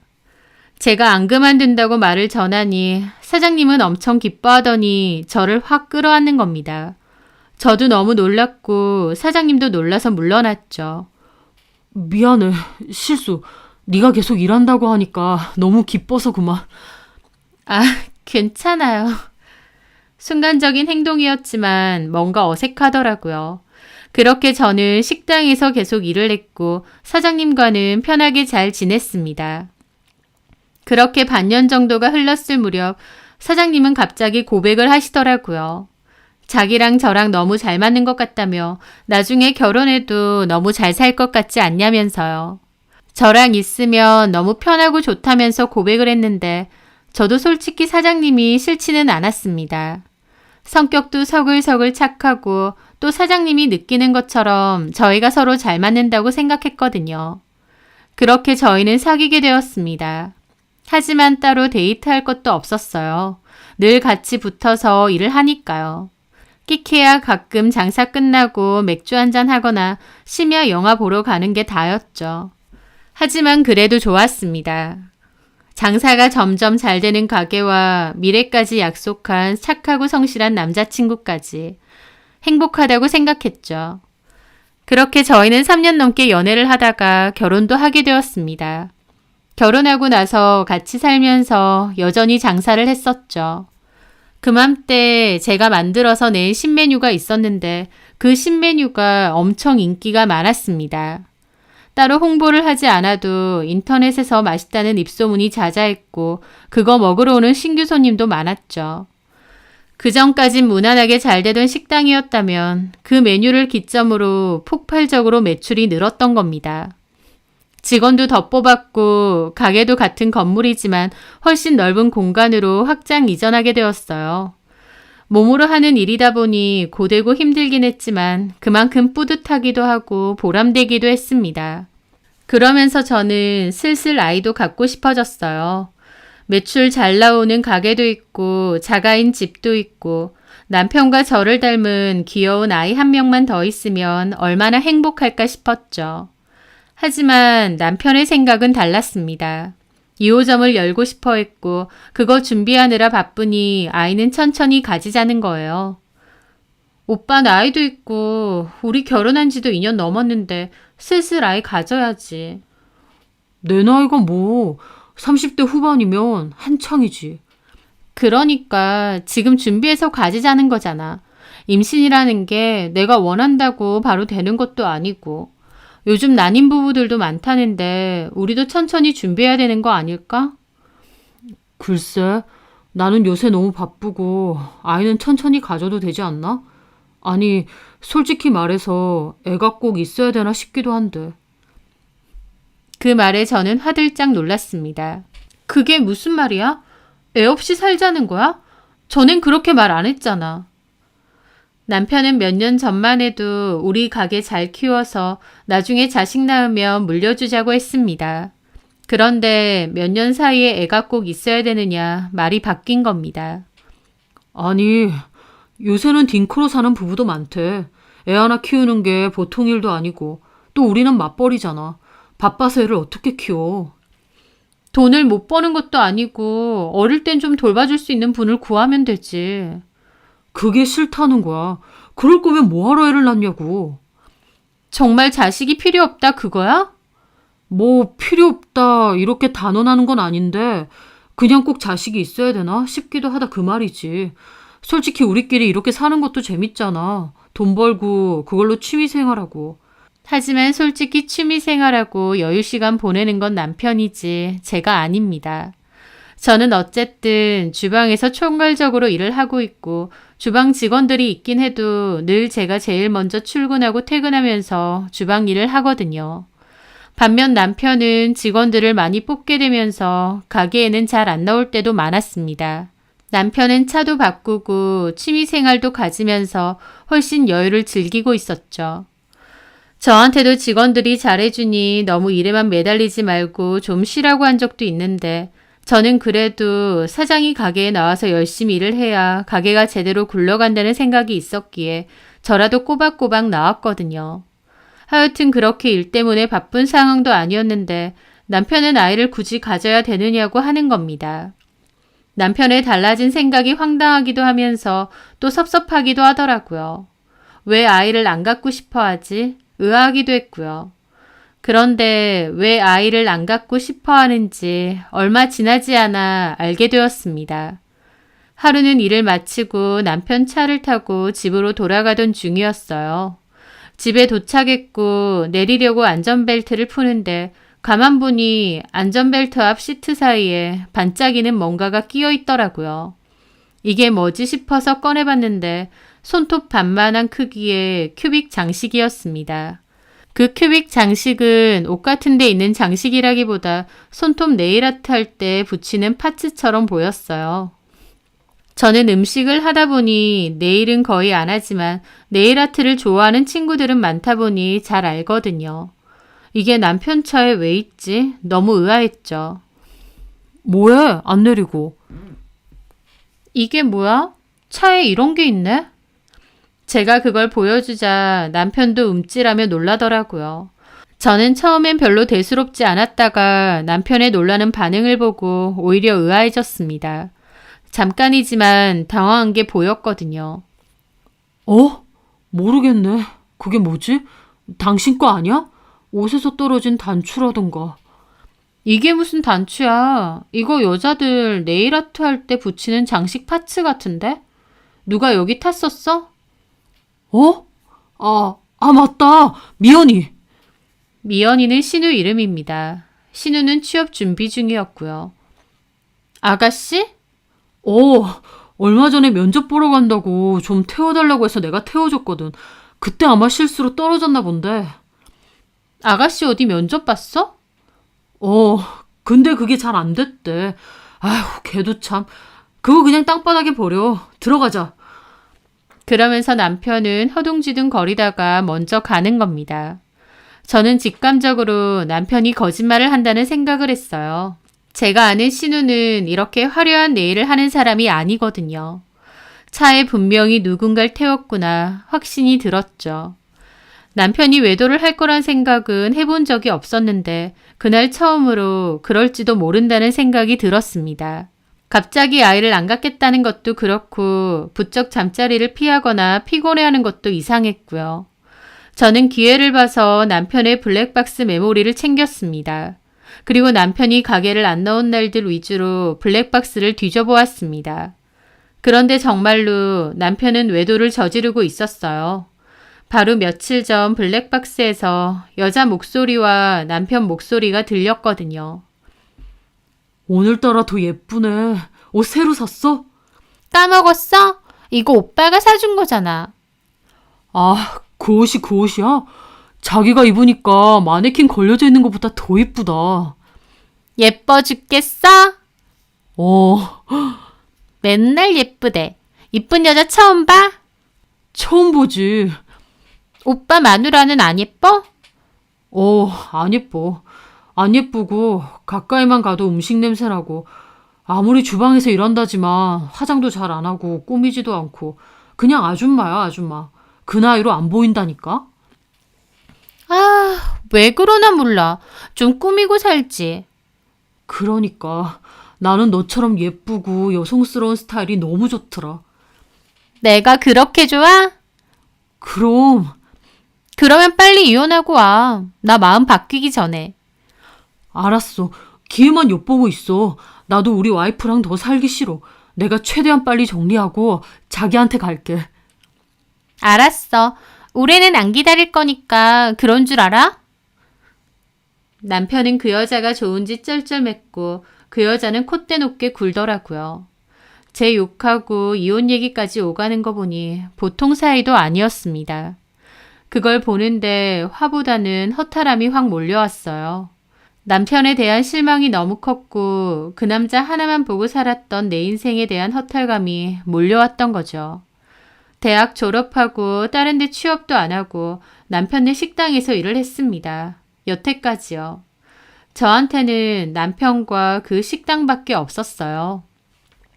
그런데 남편은 제 뒤통수 치고 이혼할 생각을 하고 있었던 거예요. 나한테 어떻게 이럴 수가 있나 싶고 지난 세월은 아무것도 아닌가 싶더라고요. 그렇게 한참을 멍하게 있다 보니 눈물까지 났습니다. 같이 가게 잘 꾸려나가고 돈도 열심히 벌고 예쁜 아이 낳아 키우면서 추억도 많이 쌓고 그렇게 서로 나이 들어가는 모습을 그렸는데 남편은 이미 저버리고 다른 여자한테 갈아탈 생각을 하고 있었구나 깨달으니 배신감에 눈물만 났습니다. 길길이 화가 나서 남편 머리채 잡고 중내산에 해야 될 것 같은데 오히려 깊은 허탈감과 슬픈 분노만 느껴졌죠. 저는 눈물을 닦고 더한 증거들이 있는지 살펴보았습니다. 그러다가 보니까 그 여자를 데리러 가는 영상이 있더라고요. 남편의 차는 어떤 네일샵 앞에 가더니 주차를 했고 도착했으니 나오라고 전화를 하더군요. 잠시 후 한 여자가 손을 흔들며 가게에서 나오더니 가게 문을 닫고 남편 차로 왔고요. 그 여자가 남편의 내연녀인 듯 했습니다.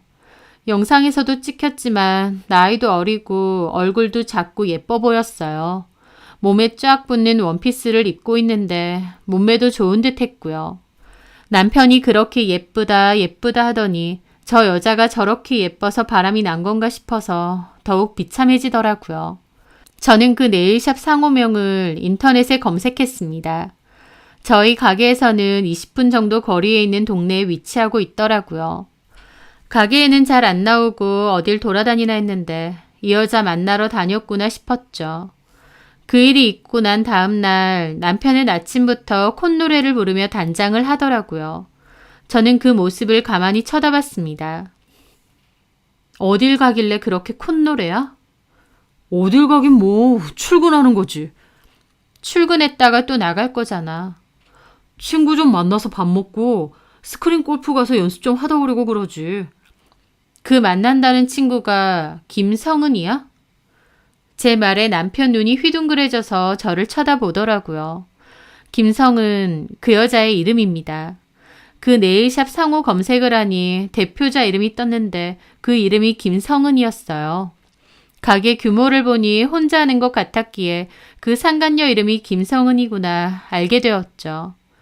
제 입에서 상간녀 이름이 나오니 남편은 얼굴이 하얗게 질려 쳐다보더라고요. 어? 김성은, 네일샵 운영하고 내가 모를 줄 알았어? 저는 화내지도 않고 그냥 덤덤히 말했습니다. 그 말에 남편은 당황한 듯 한참 눈알을 굴리더니 묻더라고요. 어떻게 알았어? 언제부터? 안지 얼마 안 됐어. 그 여자가 그렇게 좋아? 나랑 이혼하고 그 여자로 갈아타고 싶어? 뭔 소리 하는 거야? 그럼 아니야? 그 여자 좋아 죽드만. 제 말에 남편은 아무 말도 못하더라고요. 잘못했다고 빌지도 않았고 한 번만 봐달라고 하지도 않았습니다. 그 모습에 저는 또 무너지더라고요. 저랑 헤어지고 싶다는 게 그 여자 꼬시려고 하는 말이 아니라 진심이었구나 싶고요. 입이 있으면 말을 해봐. 무슨 생각이 있을 거 아니야. 네가 어떻게 알았는지 모르겠는데 그래 뭐 알았다고 하니까 더 속일 것도 없네. 나 그 여자 많이 좋아해. 아니 사랑해. 남편 입에서 다른 여자를 사랑한다는 말을 듣는데 불덩이라도 삼킨 듯 속이 아프더라고요. 사랑한다고? 그 여자? 이런 감정 처음이야. 그럼 나는 사랑도 안 했나 보네. 사랑인 줄 알았는데 아니었던 것 같아. 너는 그냥 같이 있으면 편하고 서로 잘 맞고. 일 시켜 먹기 딱 좋았던 거지. 그렇게 말하는 건 좀 그렇고. 다른 여자 사랑한다는 말은 잘도 내뱉으면서 그런 말은 또 좀 그래? 사랑하는 게 죄는 아니잖아. 나도 내가 이럴 줄 몰랐어. 너에 대한 마음이 사랑인 줄 알았는데 이 여자 만나보니까 알겠더라. 자꾸 보고 싶고 그립고 옆에 없으면 죽을 것 같고 이게 진짜 사랑이구나 싶더라고. 저는 참담한 기분으로 물었습니다. 그래서 어쩌고 싶은데? 나랑은 이혼하고 그 여자랑 살고 싶어? 남편은 아무 말도 하지 않았는데 그러고 싶다는 뜻이라는 건 저도 알았죠. 저는 서글픈 기분으로 말했습니다.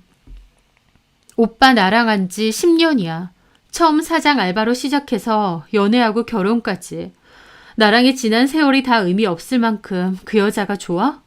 그럼 그 여자한테 가. 이혼해 줄 테니까.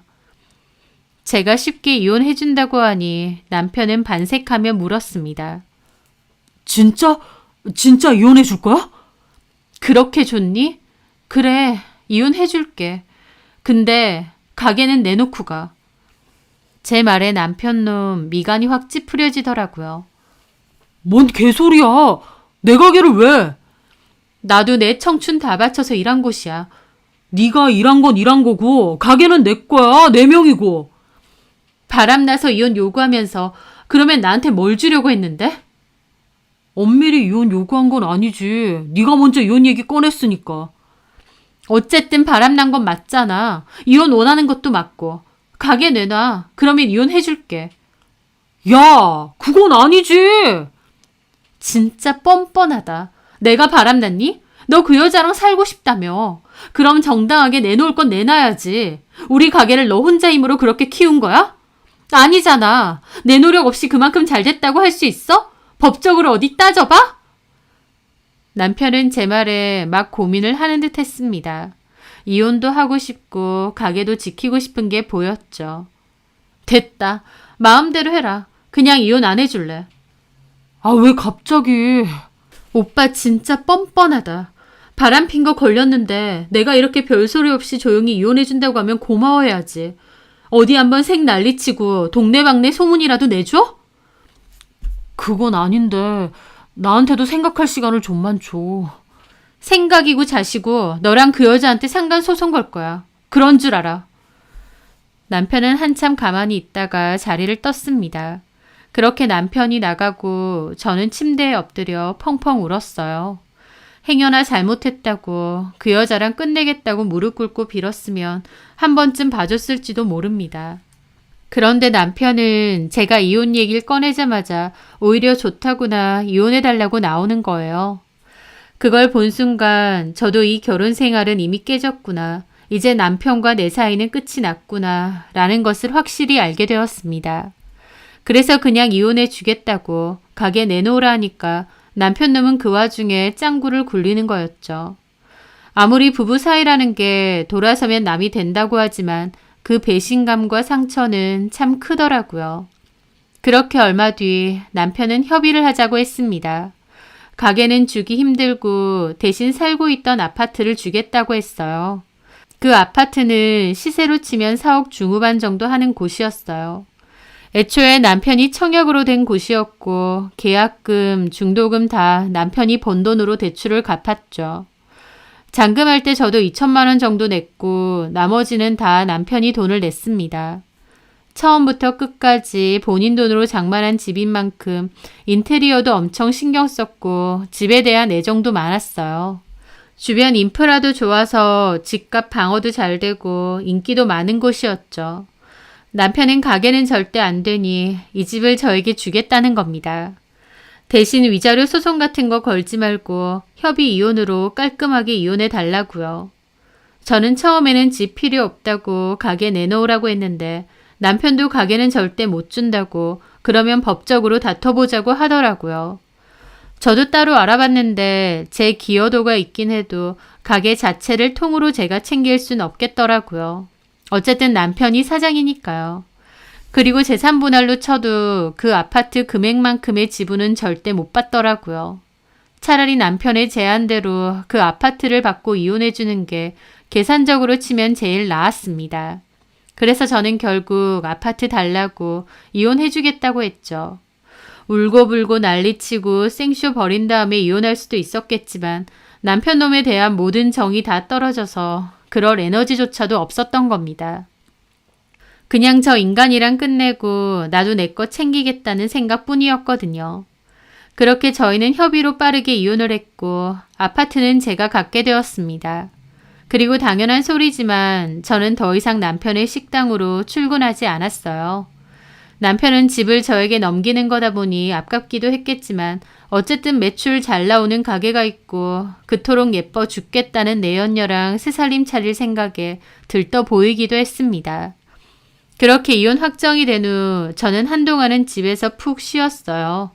그동안 가게 일하느라 못 쉬기도 했고 또 이혼 때문에 정신적으로 너무 힘들었거든요. 집에서 푹 쉬면서 운동도 다니고 취미생활도 해보면서 앞으로는 어떻게 살아야 될까 고민을 했습니다. 그렇게 몇 개월이 지났을 무렵이었어요. 저는 주변 친구로부터 전 남편이 결혼한다는 말을 전해 들었어요. 저와 이혼한 지 얼마나 됐다고 그 상간녀랑 결혼식을 올린다더군요. 바람 펴서 재혼하는 건데 뭐가 떳떳하다고 결혼식까지 한다니 참 가지가지로 뻔뻔한 인간이다 싶었죠. 그런데 참 이상하게도 그 얘기를 듣고 나서 그 여자를 직접 만나보고 싶었습니다. 그 내연녀를요. 왜 그런 마음이 들었는진 저도 잘 모르겠어요. 그냥 그 여자 면상을 제 눈으로 한번 보고 싶었던 것 같습니다. 전 남편이 그토록 좋아 죽겠다던 그 여자를요. 저와의 10년 의리도 버리면서 갈아타고 싶었던 그 여자. 도대체 어떤 여자일까 궁금했거든요. 이혼은 했지만 미운 감정도 여전했고요. 그렇게 저는 다소 충동적으로 그 여자 가게에 전화를 했습니다. 네, 네일샵입니다. 그 여자 목소리를 듣는데 그때 블랙박스에서 들었던 그 목소리가 확 떠오르더라고요. 기분이 참 묘했습니다. 여보세요? 아, 예약 좀 하려고 하는데요. 아, 네. 네일 아트 하실 건가요? 네. 저는 그렇게 얼떨결에 예약을 하게 되었습니다. 전화를 끊고 나서 내가 뭘 한 건가 싶어서 황당하더라고요. 나 이혼시킨 내연녀 가게 예약을 하다니 말이죠. 충동적으로 예약은 했지만 그냥 안 갈 생각도 있었는데 막상 당일이 되니 그냥 가보자 싶었습니다. 가서 그 여자 얼굴 직접 보자. 그리고 만약 깽판이 치고 싶어지면 깽판도 치자 싶었죠. 막상 가서 그 여자를 보면 내 마음과 기분이 어떨지 모르겠는데 그냥 내가 하고 싶은 대로 하자 싶었거든요. 그렇게 저는 예약 시간에 맞춰 그 여자 가게에 가게 되었습니다. 제가 들어서자 화장이 몹시 진하고 성형티가 많이 나는 여자가 저를 맞이하더군요. 예약하신 분? 네. 여기 앉으세요.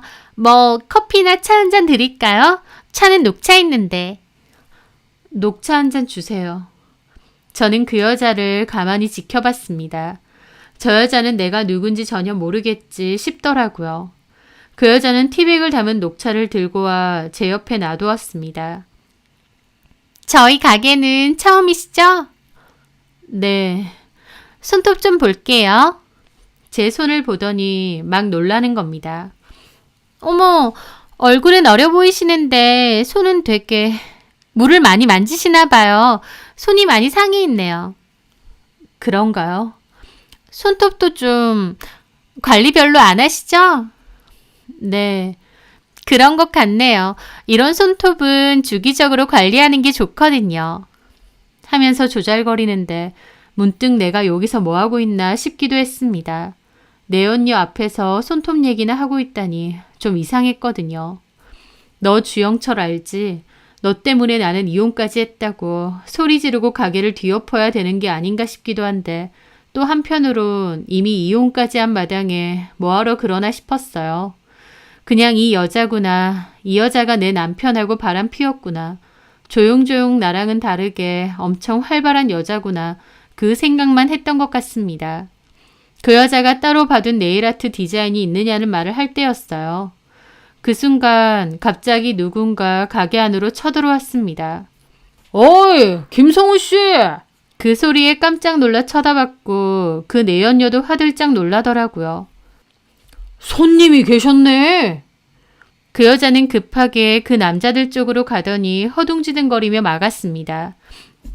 저기 지금 손님 계시니까 나중에 따로 얘기하죠. 뭔 나중이야. 김성우 씨가 자꾸 연락도 안 받고 잠수 타고 가게 문 닫고 그러니까 우리는 영 얼굴 보기가 힘드네. 제가 언제 전화를 안 받았어요. 장난쳐? 어디 보여줘? 얼마나 전화를 안 받았는지? 저기 일단은요. 손님 계시니까 하면서 제 눈치를 보며 그 사람들 막아서는 겁니다. 갑작스러운 상황에 당황스럽기도 하고 저 남자들은 도대체 뭘까 싶기도 했죠. 말하는 것도 그렇고 옷차림이나 인상들도 딱 깡패 같았거든요. 아, 손님 있으면 손님 상대해야지. 그래야 열심히 돈 벌어서 우리 돈도 갚지. 안 그래요? 가서 일하셔. 우리는 여기 앉아 있을란께. 손님 받고 나서 우리랑 얘기 좀 하지. 그러면서 가게 안에 있는 3인용 소파에 털썩 앉는 겁니다. 두 남자의 덩치가 얼마나 큰지 소파가 꽉 끼어 보일 지경이었죠. 그 여자는 쩔쩔매며 이러지도 저러지도 못하더니 소리를 질렀죠. 저기 영업장에서 이러지 마시고 제가 바로 전화 드릴 테니까요. 좀 나가시라고요. 그 말에 갑자기 한 남자의 눈이 확 돌더니 소파 옆에 있는 화병을 손으로 치는 겁니다. 화병은 바닥에서 와장창 박살이 났죠. 그 여자도 소리를 질렀고 저도 놀라서 자리에서 일어났습니다. 어이, 김성은이. 우리가 좋게 해주니까 에이, 만만한 개잡놈들로 보여?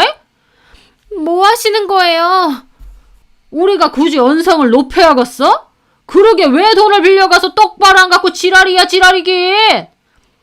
하면서 눈을 부라리며 위협을 하는데 저도 너무 무섭더라고요. 얼추 대화 내용을 들어보니 저 내연녀가 저 남자들한테 돈을 빌린 것 같았고 저 남자들은 사채업자들 같았습니다. 갚는다고요? 누가 안 갚는데? 네가 안 갖고 있잖아요. 우리가 기회를 여러 번 줬는데 자꾸 이러면 우리도 좋게 안 되지. 곧 돈 나올 때 있어요. 이번 달 말에 일시불로 다 갚을게요. 원금이자 다 갚는다고요. 그 돈이 어디서 나오는데? 아, 있다고요. 그것까지 얘기할 필요는 없잖아요. 이게 어디서 소리를 지르고 지랄이야. 뒤질래? 사채업자가 손까지 들며 위협을 하니 그 여자도 깨갱하더라고요. 아, 하여튼 있어요. 무조건 갚을게요. 안 갚으면 그땐 진짜 우리 식으로 한다. 우리가 어떻게 할지는 말 안 해도 알겠지? 알았어요.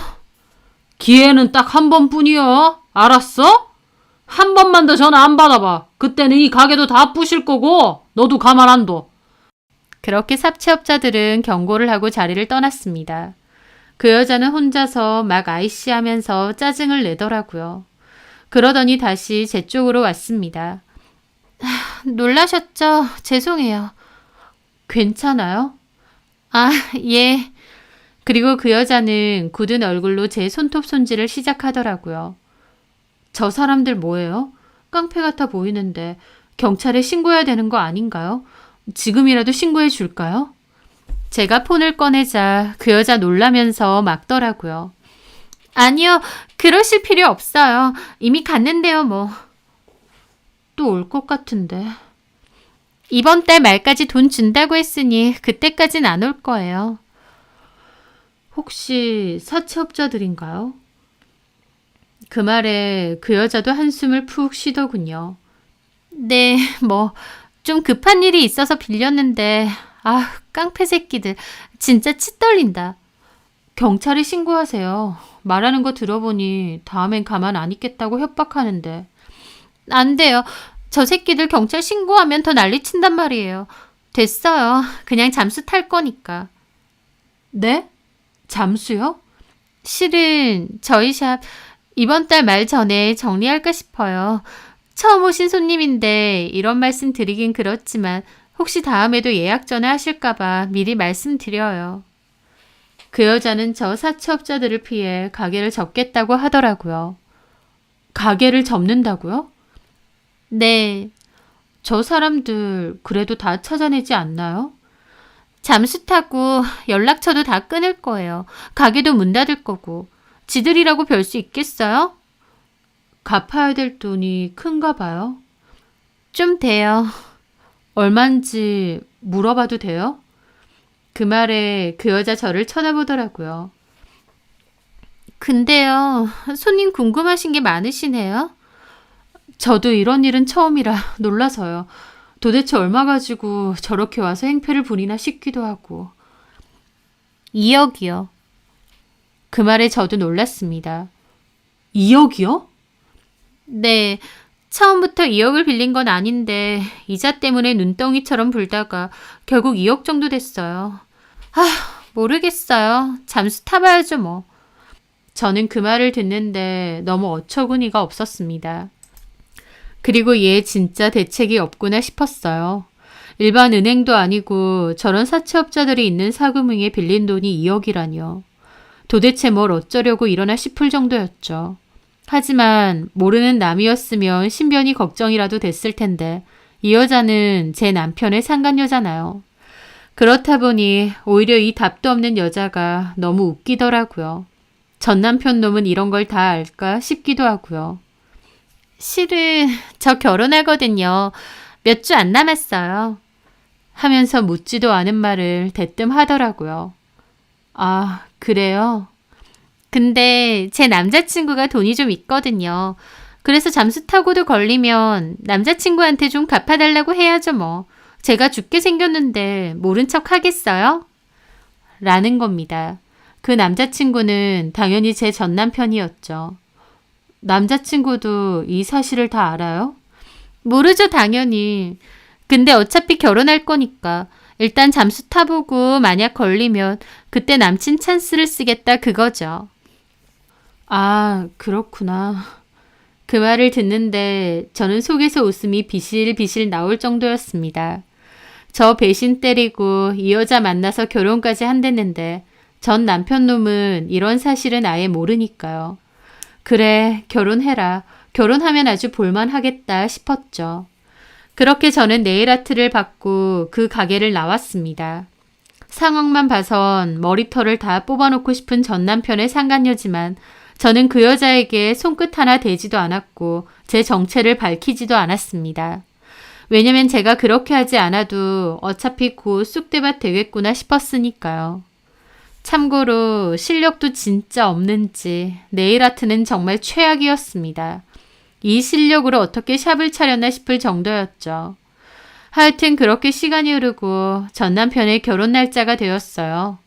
저는 그날 옷도 챙겨 입고 머리도 하고 화장도 신경 써서 했습니다.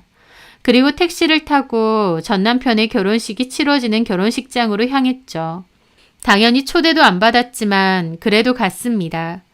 도착해보니 홀에 전 남편과 전 시부모도 같이 있더라고요. 그런데 제가 등장하니 엄청 당황한 얼굴이었고 전 남편이 황급히 저에게 달려오더니 저를 끌고 구석으로 갔습니다. 야, 네가 여기 왜 있어? 결혼한다길래 축하해주러 왔지. 미쳤어? 당장 나가. 왜 이래? 내가 뭘 어쨌다고. 우리 이혼했어. 까먹었어? 나 너한테 아파트까지 넘겼고 모든 이혼 절차 다 끝나고 하는 결혼이야. 네가 여기 와서 깽판 칠 권리 없다고. 하면서 난리 부르스를 치는데 그냥 웃기더라고요. 내가 깽판을 외쳐. 그냥 축하해주러 왔다니까. 그게 말이 되냐? 왜 안 돼? 나 배신 때리고 하는 결혼 얼마나 성대하게 하는지 구경 좀 온 건데. 나 아무것도 안 할 거야. 그러니까 오버 좀 그만해. 제 말에 전 남편 저를 이상하게 보더라고요. 너 진짜 여기 온 이유가 뭐야? 다시 말해줘? 축하해주러 왔다고. 저 여자랑 잘 살아. 둘이 잘 어울려. 네가 성은이를 알아? 왜 몰라? 블랙박스로도 보고 실물도 봤는데. 뭐? 대화도 많이 나눴어. 대화해볼수록 너랑 참 잘 어울릴 여자더라. 어쩌면 애당초 나보다는 저 여자가 너한테는 더 잘 어울리는 게 맞는지 모르겠어. 제 말에 전 남편 표정 일그러져서 보더라고요. 너 하여튼 어디 깽판만 쳐봐. 여기 식장 직원들한테 말해서 바로 쫓아낼 거야. 그리고 경찰 부르고 고소도 할 거야.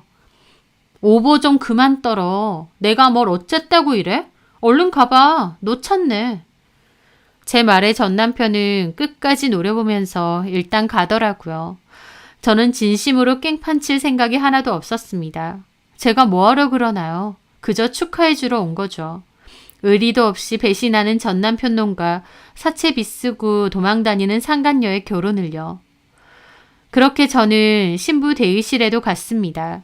낯선 제가 입구 근처에 서 있으니 그 여자도 의아해하더라고요. 저는 그 여자 앞으로 다가갔습니다. 그러더니 그제야 저를 알아보겠는지 놀라더라고요. 어? 그때 우리 가게 온 손님 아니에요? 맞아요. 어머, 여긴 어떻게... 결혼 축하해요, 김성은 씨. 나 주영철 전처예요. 제 말에 그 여자 눈이 동그래지는 겁니다. 자기 가게에 손님으로 왔던 제가 주영철 전처라고 하니 기함한 듯 했죠. 뭐라고요? 드레스 이쁘네요. 결혼 진심으로 축하해요. 미쳤어요? 당장 나가요. 여기가 어디라고 와요? 그 말에 저는 웃음이 나더라고요. 뭐야, 어디다 대고 나가래. 내가 뭘 어쨌다고? 저기요, 오빠랑 이혼했잖아요. 오빠가 집까지 줬다던데. 그럼 그만이지 결혼식까지 왜 오는데요? 그리고 그 전에 내 가게는 왜 왔고? 진짜 무섭다. 미절이야? 주영철이나 너나 왜 이렇게 오바야? 내가 뭘 어쨌는데. 축하해주러 왔다잖아. 죄 짓고 산 게 많아서 무서운 것도 많나 봐. 근데 걱정 마. 나 아무것도 안 할 거야.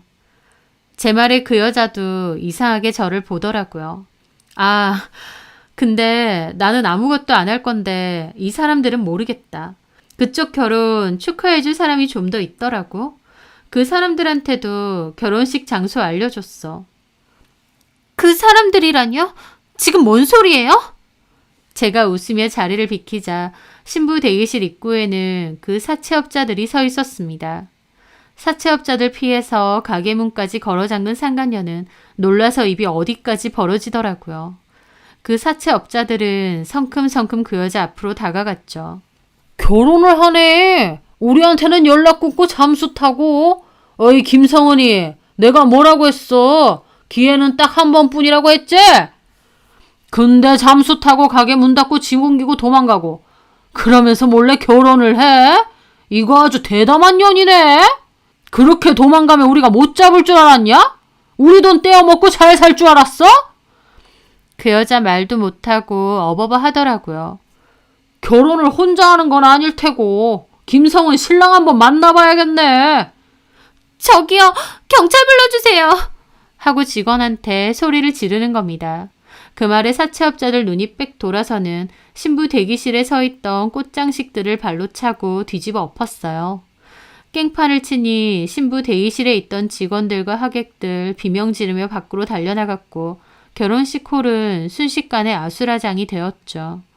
김성은도 도망가려는 거 사채업자 한 명이 화가 나서 면사포를 휘어잡고 끌고 나갔습니다. 사람들 소리 지르고 난리도 났죠. 깡패들이 신부를 낚아채서 나오니까요. 저는 뒤에서 팔짱 끼고 그 꼬라지 구경하며 따라갔습니다. 그렇게 소란 속에서 전 남편도 놀라서 달려오더라고요. 당신들 뭐야? 네가 김성은이 남편이야? 자기야, 이 사람들 뭐야? 사채업자는 품속에서 종이를 꺼내 전 남편에게 줬습니다. 김성은이 우리한테 돈을 꽤 많이 빌렸어. 근데 약속도 안 지키고 잠수를 탔네? 이제 결혼하니 남편분이 대신 갚아줘야 쓰겄는디? 전 남편과 전 시부모가 그 차용증을 보더니 입이 뜨악하더라고요. 2억?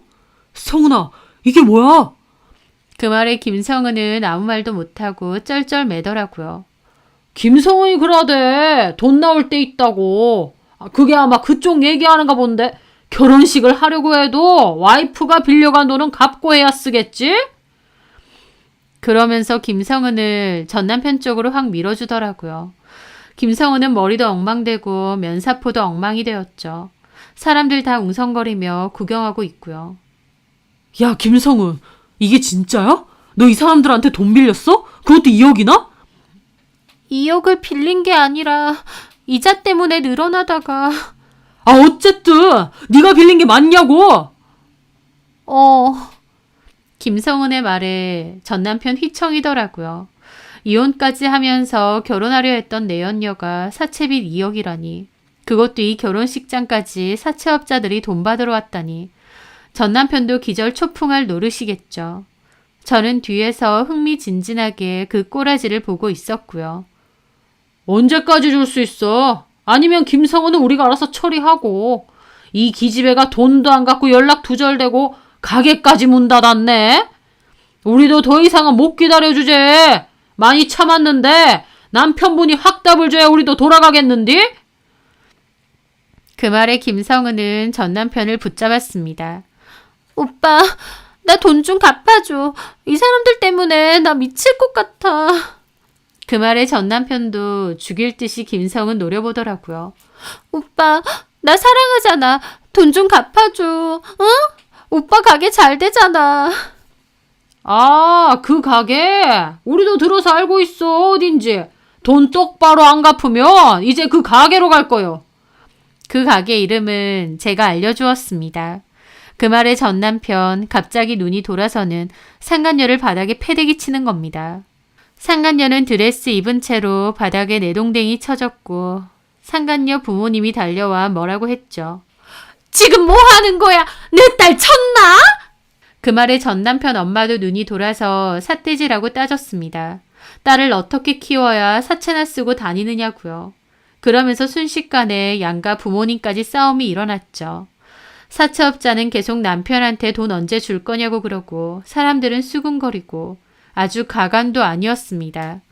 결국 전 남편은 결혼식 끝나고 얘기하자고 일단 돌아가 달라면서 본인 폰번호 알려줬고 그렇게 사채업자들도 일단은 돌아갔습니다. 엉망진창이 되어서 결혼식을 진행할 수도 없는 상황이 되었더라고요. 저는 그 난장판 꼬라지 구경 잘하고 유유히 나왔습니다. 결혼식 진행도 못 해보고 그렇게 파토가 나서 끝났을 줄 알았는데 나중에 들어보니 상간녀가 전 남편을 구워 삶았는지 결국 같이 산다고는 하더라고요. 그리고 그 빚도 결국 전 남편이 갚아줬다고 했습니다. 순순히 갚아준 건 아니고 엄밀히 말하면 그 사채업자들이 가게까지 찾아와서 난리를 피우는 바람에 전 남편도 울며 겨자 먹기로 갚아줬다고 했어요. 그 여자랑 안 살면 모를까 같이 살아야 되니 돈도 갚아준 거였죠. 한편으론 그 색 난리를 겪고도 파혼은커녕 2억을 갚아주다니 그 여자가 그 정도로 좋아 죽겠나 보다 싶더군요. 전 남편은 그 여자랑 살기 위해 이혼하고 아파트 저한테 넘기고 2억까지 사채업자들에게 갚은 겁니다. 그런데요. 그 정도로 끔찍했던 그 사랑도 1년도 안 돼서 파토가 났다더군요. 결혼식 사건으로 전 시댁과 그 여자네 친정이 일단 사이가 엄청 안 좋았고 그걸로도 갈등이 많았대요. 게다가 그 여자도 그 난리를 겪고도 정신 못 차리고 전 남편 돈으로 사치하고 돈을 물쓰듯 펑펑 썼다고 했습니다. 그걸로 죽도록 싸우다가 결국 1년도 안 돼서 이혼 얘기 오갔대요. 전 남편은 대신 갚아준 돈 2억 내놓으라고 법적인 소송 걸고 그 여자도 네가 갚아줘 놓고 이제 와서 왜 그러냐 못 준다며 아주 난리도 아니랍니다. 게다가 전 남편 가게에 사채업자들 들락날락거리고 관리도 잘 안 되다 보니 손님들도 뚝뚝 떨어져 나가고 장사도 잘 안 됐다고 하더라고요. 그런데 엎친 데 덮친 격으로 그 후에 코로나까지 터지면서 한동안 영업을 할 수도 없어졌다고 하고요. 그 얘기를 전해 들었는데 가게 안 받고 그냥 집 받기로 한 게 천만다행이다 싶었습니다. 왜냐면 그맘때 저희 아파트는 오히려 상한가를 쳐서 좋은 값으로 팔았거든요. 저 혼자 살 건데 굳이 큰 아파트 필요 없고 또 그 돈으로 저도 제 가게를 하고 싶어서 겸사겸사 정리를 했던 거죠. 저는 마음의 정리를 위해 혼자서 제주도 한 달 살기를 했는데 여유롭고 아름다운 제주도의 풍경에 반해 그냥 정착하기로 마음도 먹었습니다. 그렇게 준비 끝에 제 가게도 차리게 되었고 소소하게 가게를 운영하면서 혼자서 잘 지내고 있어요. 믿고 의지했던 전 남편의 배신이 너무 가슴 아프고 힘들긴 했지만 어쨌든 전 남편은 개망신 당하고 이혼하고 돈 잃고 가게까지 망하고 배신의 대가는 톡톡히 치른 것 같습니다. 잘못하고도 더 잘 먹고 잘 사는 사람들도 많은데 전 남편 정도면 아주 제대로 죗값 치른 것 같아서 저도 홀가분하게 제 삶에 집중할 수 있게 되네요. 예전에는 남편과 저의 가게가 좀 더 잘 됐으면 좋겠다 싶어서 무리할 정도로 일만 했는데요. 이제는 좀 더 저를 돌아보고 돌보고 여유도 즐기면서 유유자적하게 살려고 합니다. 그 무엇보다 저를 가장 최선으로 생각하며 살려고요. 제 사연 들어주셔서 감사합니다.